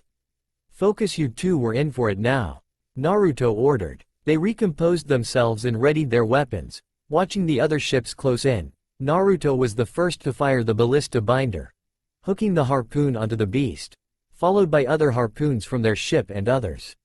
"Cannons, fire," the captain ordered. All ships opened fire at the great mountain dragon, littering it with arrows, shells and harpoons. Their ship got closer and gave Naruto and the other hunters to climb onto the ship. Zoe and Phoebe decided to stay on board the ship as they were not experienced enough to do something like that. They watched, amazed at their younger brother getting on top of the giant dragon and made his way to the beast's head, pouring arrows onto its tusks, attempting to break them. Naruto slapped on a power coating on his queen blaster and poured so much arrows on the dragon's tusk. A few seconds later, the power-coated arrows broke the first tusk. Naruto was sent flying, thankfully back onto the ship as he caught a rope. He got back onto the ship's deck and grinned at his sisters who were stunned at what he did. "Keep firing, you two, we're gonna get him today." The crew roared in agreement, continuously firing the cannons and ballistae. The Gen Morin roared in pain from the multiple wounds inflicted upon it as the hunt went on for 2 hours on the sand sea. Captain, we're approaching the walls of the city. Alright people, prepare for defensive emplacements. The dragon looked so big when they were in the sand sea, but now it looked even bigger on the hard sands by the city barrier. The girls felt the thump of the elder dragon's footsteps, looking at the magnificent beast's figure get bigger and bigger. Stay focused you two, I don't want this first Gen Morin hunt to be your last. The captain told the two sisters. Both of them nodded dumbly, a bit taken aback by a man worried for their well-being. The other hunting ships formed a wall blockading the entrance to Loch Lac City. Zoe and Phoebe were nervous. Of all the beasts and monsters they have hunted during their time with Artemis Hunt, they have never hunted something this big before. Naruto placed a hand on their shoulders, giving them a reassuring smile. Let's do this you two. Here it comes. A hunter called out, pointing to the enclosing mountain dragon. Ballistae and cannons ready. Hunters ready your weapons, we take it down today. Naruto roared, pumping his fist into the air. The other hunters from the other ships roared in agreement. Male and female hunters taking out their great swords, long swords, sword and shields, bows, bowguns, hunting horns, lances, switch axes, charge blades and insect glaives. Today they take it down. Gen Morin is within firing range. Fire! A torrent of cannons and harpoons were loosed upon the great mountain dragon. Naruto and his sisters loosed their arrows and bowgun shells at the oncoming beast. Hey guys! A voice came from the other ships, and spotted a red-haired huntress with dual swords. Sora, you're here. Zoe smiled and waved at her. Where's your bowgunner? Naruto asked as he loosed another arrow. He's back at the ship firing his bowgun and preaching at how gunners are the best. Sora rolled her eyes, chuckling. That's because we are, Phoebe declared. Sora looked at Phoebe with horror. No, not you two. The archer siblings laughed at her. Naruto was then the first to stop laughing and reminded them, alright, enough of this. We got a dragon to slay. They all nodded and got back to work. Sora then ran up to her fellow sword-wielding hunters and began slashing the Gen's left leg. The Gen Morin just kept on walking forward, doing a few sweep attacks that knocked a lot of hunters off their feet. Zoe, get on the Dragonator and wait for my signal. Naruto ordered. Zoe nodded and got to the front of the ship and picked up a pickaxe, waiting for her younger brother's signal. She was sweating hard now. The dragon crept closer and closer, pushing the hunters back. Others got knocked out and wounded from that last sweet attack. She watched her siblings fire at the dragon, trying to take it down. And then it got close to where the Gen Morin was about to body slam the ship. Zoe, now! Naruto roared. End song. She slammed the tip of the pickaxe on the contraption, activating the giant spear attached to the ship. The Dragonator then sprung to life and speared itself onto the mountain dragon's chest, straight to the heart. The dragon roared in pain one last time and fell onto its side dead. Everything went quiet for a few seconds until the captain, who was a large man, picked up Zoe and sat her on his shoulder, cheering and congratulating her. The other hunters began to sing in cheers at her and approached her, clapping their hands. Zoe in question was stunned. Never had she ever received praise like this before, and she was receiving praise from both women and men. She landed the killing blow on the beast and she was receiving so much praise, she broke out in tears, her hands on her mouth breaking out into sobs by the praise and cheers she is receiving. For the first time in her life, she felt so loved by the people around her. This is the first time she being praised like this. For the first time in her life she doesn't know what to do with that. Phoebe said, a few tears leaving her eyes. It's a good feeling for her, that's what, she is just overwhelmed with praise. The captain then set her down on the ground and handed her a knife. As tradition, those who land the killing blow gets the first carve. Go ahead Zoe, you earned it. Wiping her tears away she smiled and nodded. She walked up to the beast's mouth and used the blade to pluck a tooth out. She raised the large tooth into the air, earning more cheers from the hunters and ship crew. She received so much praise it was overwhelming, and she loved it. Men respected her for what she was. It was something she had never experienced. Naruto and Phoebe walked up to her and hugged her, congratulating her and patting her on the back. Night had come and the hunters then broke out the drinks and food, making their own celebrations while the festival continued on in Loch Lac. Music was playing around the large campfire by the dead dragon, food and drinks were passed around, laughing and dancing around the fire. Zoe and Phoebe laughed at the two silly hunters who were drunk out of their minds and were butting heads, arguing who had the better weapon. People from the city then began to join them in the party through the ships, bringing in more food. Naruto sat beside his two older sisters with a large slab of steak and a drink. So, how does it feel to be praised by men? It's a great feeling, Zoe replied, and I want to do it again sometime. Naruto smiled at his sister, happy her views on men were changing for the better and that it was all thanks to the people around them. Naruto spotted something coming out of the mouth of the hallowed Gen Morin. What he saw made his jaw drop. Trenya, what the hell are you doing there inside that thing? A ship from the distance was heading straight for Lock Lack City, a silver-haired man with a headband over his left eye that had a leaf symbol. With him was a pink-haired young woman with a black-haired young man. There was no mistaking they were Konoha ninja.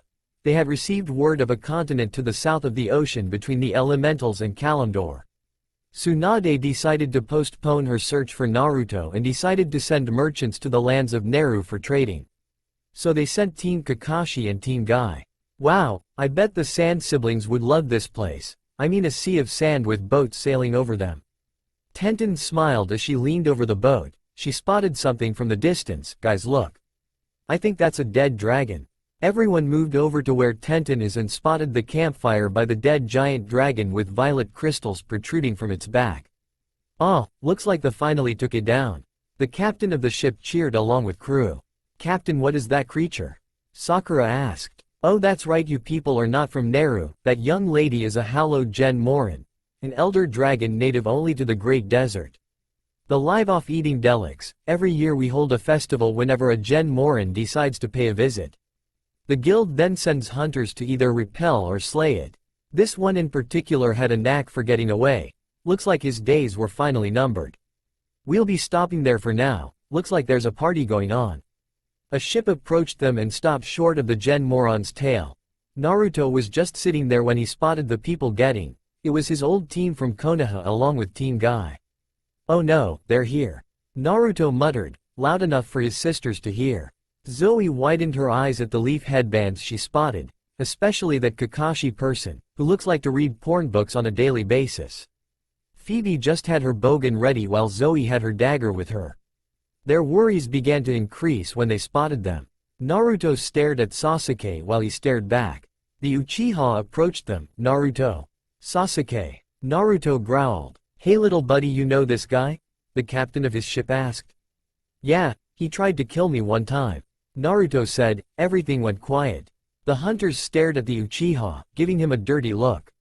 They could tell these people were foreigners by the way they dressed. All the hunters gripped their weapons. They didn't like killing other people. But even they knew they had to defend a friend and fellow hunter. What are you people doing here? Naruto asked. We're just here escorting merchants. We didn't even think we would find you here. We thought you were somewhere else in Kalimdor. Sasuke answered. Just so you know, he isn't coming back with you. His place is with his family. Zoe growled out, gaining nods of approval from her fellow hunters. And who are you to say that? Sakura sneered. His older sister. Zoe glared at her. I know you. You were with Lady Artemis, Naruto's mother. Kakashi widened his eyes in realization. This just got worse. Alright people, back to the party. No need for hostilities. The captain called out to everyone, before turning to the Konoha ninja. As for you three, we're watching you. The rest of you guys can join in. Yosh, you people are very youthful for slaying such a mighty beast. Guy cheered, pumping his fists into the air. Hi sensei, they are indeed youthful. I will later run 1,000 laps around the camp to improve my strength so I can slay mighty beast as well. That's the spirit. Lee, Guy sensei. Lee, Guy sensei. Lee, Guy sensei. Would you two cut it out? Tenten slammed them with a hammer, knocking them out cold. Sorry about that folks, they're always like this. Tenten gave them a nervous laugh. The hunters just stared, and then broke out in laughter in a matter of seconds, resuming their drinking and eating. Tenten then began talking to other hunters about their weapons. That's it. I want to live here and make awesome weapons. Do it, a hunter called out. You'll love it here in Lock Lack. Yukumo village is better. Naruto shouted. No way, Lock Lack is better. No fighting you two. Phoebe growled out loud. Yes ma'am. The two mumbled and sat back down, causing everyone to laugh once more. At the other side of the camp, Teen Kakashi looked at Naruto, realizing they had never seen him this happy before. It was now impossible knowing that Lady Artemis hunters were with him. There was no chance of him coming back to Konoha now. They then watched a walking cat wearing a yellow helmet and goggles with a bottle of sake on his hand. Drunk and wobbling around the campfire. "Come on Trenya, you can do it." The captain laughed. It was just hilarious how the feline was stuck inside the hallowed Gen Morin for a whole 6 months and somehow survived. Meow. Trenya literally meowed, his cheeks extremely red from the mass alcohol he consumed. In the guild hall of Lock Lack City, our heroes are right now seated on a table together, having a meal before they board a ship back home. Naruto's side, the Konoha ninja, more specifically Team 7, were seated at the other table next to them.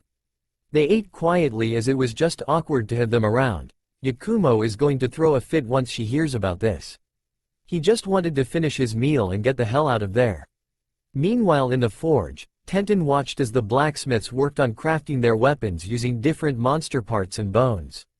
She was fascinated by all of this, to be able to craft weapons and armor by using different parts from different kinds of monsters. She was even more interested in becoming a hunter instead of a kunoichi. The possibilities were just endless with becoming a huntress.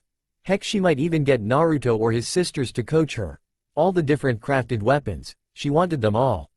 Only one problem: what is she going to tell her sensei and the Hokage? That she no longer wants to be kunoichi?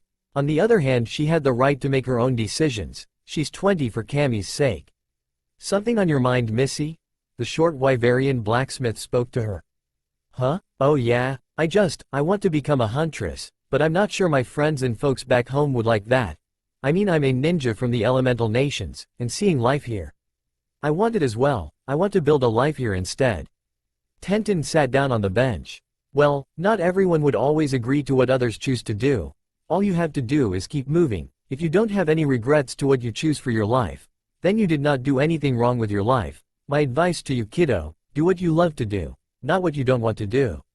'Cause I can tell you don't like what you are doing with your life right now. Tenten smiled. "Thanks, mister. I guess I just needed to tell me that." The old man chuckled. "No problem, kiddo. I see a great future as a hunter inside you." An hour later, Naruto and his sisters were packing up their stuff, getting ready to board their ship back home. Naruto pretty much avoided the Konoha ninja, except for one. "Hello Naruto-san, it warms my heart that you have been doing well." Naruto turned around and saw Neji bowing to him in greeting. "Neji. Please, I would like for you to at least hear what I have to say. I do not blame you that you do not wish to come back to Konoha, I completely understand. It surprised me that you knew what it meant to be sealed, and I finally understood why when you were banished. I simply wanted to tell you that. I bid you good day Naruto-san." Neji bowed once more and walked away. Naruto stared for a few seconds before smiling. "Of all the people, you understood me the most.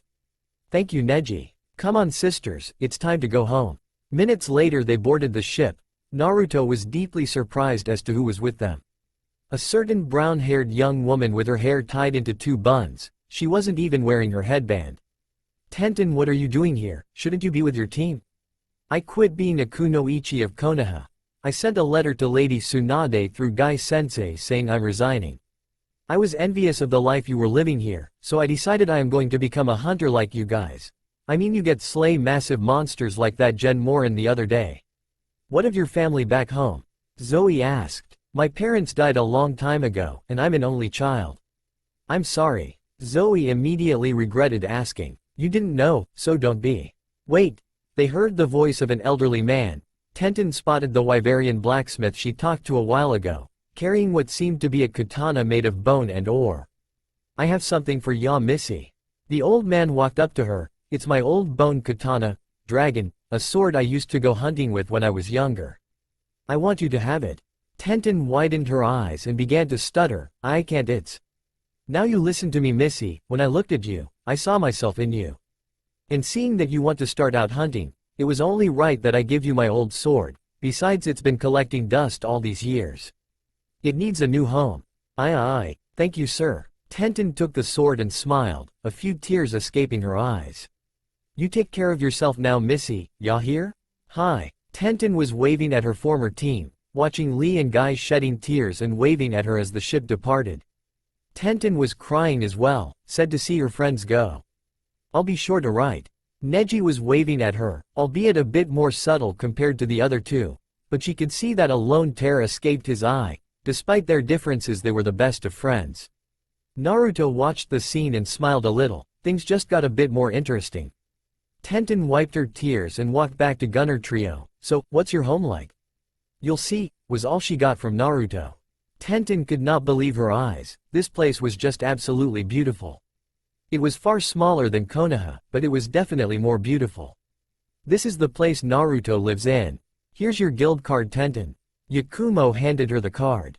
Tenten took the card unconsciously, still awed by the scenery. This place is amazing.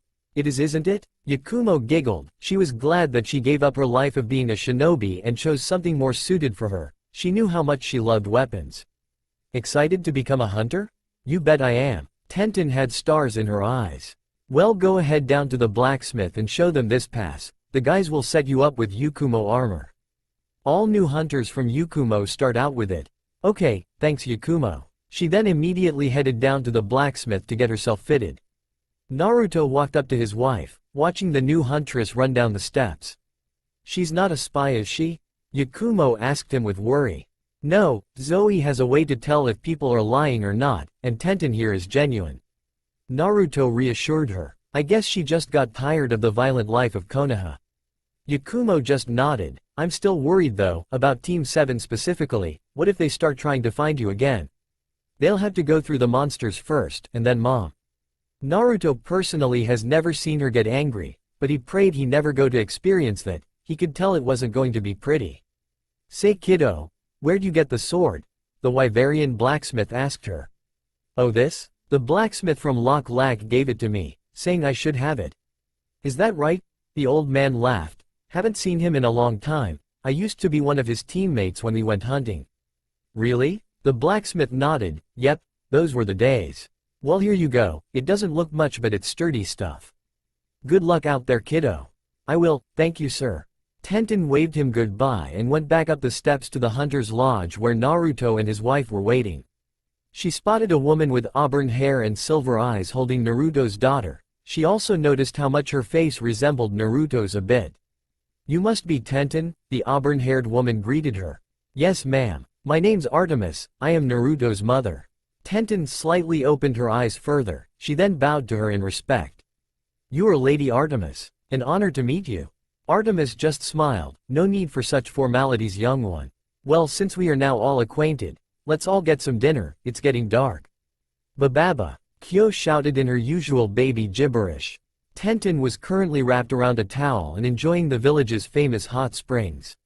She was surprised at first that the place was co-ed, then again it was no wonder that they had to wear a towel all the time. You're new here, aren't you? A voice came from her right, and spotted a black-haired man with gold eyes smiling at her while holding a bamboo cup with a drink in it. Name's Reiko, I'm a lance user and one of Naruto's hunting buddies. Oh I'm Tenten, I'm from Konoha. I know, he told me. I'm surprised myself you decided to become a hunter. Yeah, you and me both. I was tired of the ninja life, honestly. Not to mention people there don't really appreciate female ninjas. Reiko grinned. Oh, well, you won't have to worry about that here. I mean, Naruto's sister was the one who landed the killing blow to a Gen Morin. All hunters here are appreciated as long as you do your part. So when do you start your first hunt? Not for a few days, I'm just getting myself acquainted with the whole place. I mean, I just got here after all. That's good. Reiko nodded, then got an idea. Say, once you go on your first hunt, you don't mind if I tag along? Show you a few pointers? No, that would actually really help, thank you. Tenten beamed. Reiko nodded, he couldn't help but notice how pretty she was. Alright, just look me up. I'm always here in the guild hall anyways when I'm not hunting. So just look for me and we can go. Okay. Reiko looked up at the rock and waved. Hey Trenya, heard you got eaten by the Gen Morin the other day. It was worth it. Trenya meowed, showing Reiko the earth dragon gem he found inside the beast. Wow, look at that. Tenten whistled, that must be worth something. Reiko looked at her with an eyebrow raised. Are you kidding me? That's used for forging weapons made from Gen Moran parts. Say, how are you able to understand feline? You just got here, didn't you? Oh, that? Where I grew up in, we have ways of translating language using special abilities. I can't do something like that, but others can. That's pretty cool. Reiko bluntly said, well, I better go, it's nice meeting Tenten. The young brunette nodded and waved, yeah, you too. She leaned back at the rock, smiling. She met a new friend, a cute guy too. Wait, where'd that come from? Naruto sat on a chair on the balcony of his home, a cup of tea on the table. Yakumo sat down across the small table with Kyo in her arms asleep. Something on your mind, Koi? Naruto shook his head. No, just wondering how good life is right now. Life is good right now, isn't it? Also, who would have thought Tenten would leave the shinobi life and come live here? The blonde Hanyu chuckled, you and me both, although it is going to upset the council back at Konoha. But I could care less what they think, right now I'm just happy and content with our lives. Yakumo got up and placed the chair beside her husband's and sat back down, her head leaning on his shoulder. I love you, Naruto. And I love you, Yakumo. Do you think Tenten is going to need help on her first hunt? The man shook his head. I saw Reiko talking to her in the hot springs. I think she's got it covered. The huntresses were currently maintaining their weapons. Zoe smiling at the crimson red bow Naruto gave her. Atlanta was with her, helping her with the arrows. So you can really use them like knives? Zoe nodded, that's right. The blades of the arrows are so large they're commonly used as knives for carving and fending off smaller monsters. Not to mention the wood used for the arrows are extremely hard. I really can't wait to turn 16. Atlanta had stars in her eyes. I'm going to be an amazing gunner. I know you will. Zoe giggled and ruffled the younger girl's hair. Artemis smiled as she looked at her surrogate daughters, how they are now living a much more peaceful life compared to what they went through back at Earth. She now got the chance to truly properly raise the younger ones like Atlanta, to have them grow up as children should. In a way, it was all thanks to her son. Phoebe was cleaning the barrel of her bogan, humming a tune while she also prepared her many different ammo used for the weapon. It was certainly an interesting weapon, a cross between a bow and a gun that used different types of ammunition used to take down different kinds of monsters. It was amusing to see how Phoebe loved her weapon so much. Play, feline kitchen theme. Yoshi and Nepo were currently enjoying themselves at the top of the village with some food they cooked for themselves. Looking at the valley down below, life's good, isn't bro? Nepo took out a bottle of sake and poured each other a cup. You said it. Yoshi nodded, taking the cup. Cheers to a good life. Their cups touched and they downed the drink in one go. Woo, that's the stuff. Nepo breathed with a big smile. We have the best bosses in the whole wide world. Yeah, I'm still trying to get Lady Yakumo to share one of her recipes with me. Sadly, she won't budge.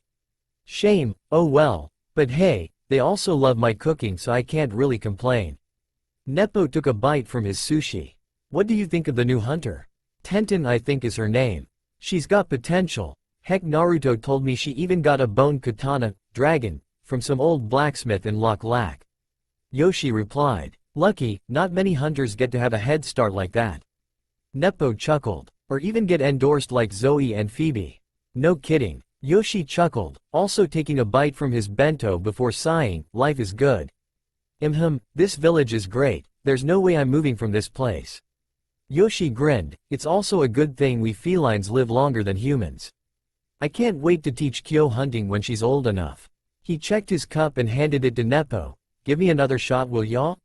No problem. Nepo took the cup and poured one for himself as well. He handed the cup back to Yoshi and raised his. Here's to a long and prosperous life. And here's to not getting eaten by a dragon like Trenya. I'll drink to that. That's all for now. If you want to see next part, then please like this video and subscribe my channel. Thank you. That's all for now. If you enjoy this video, then please like, share and do comments.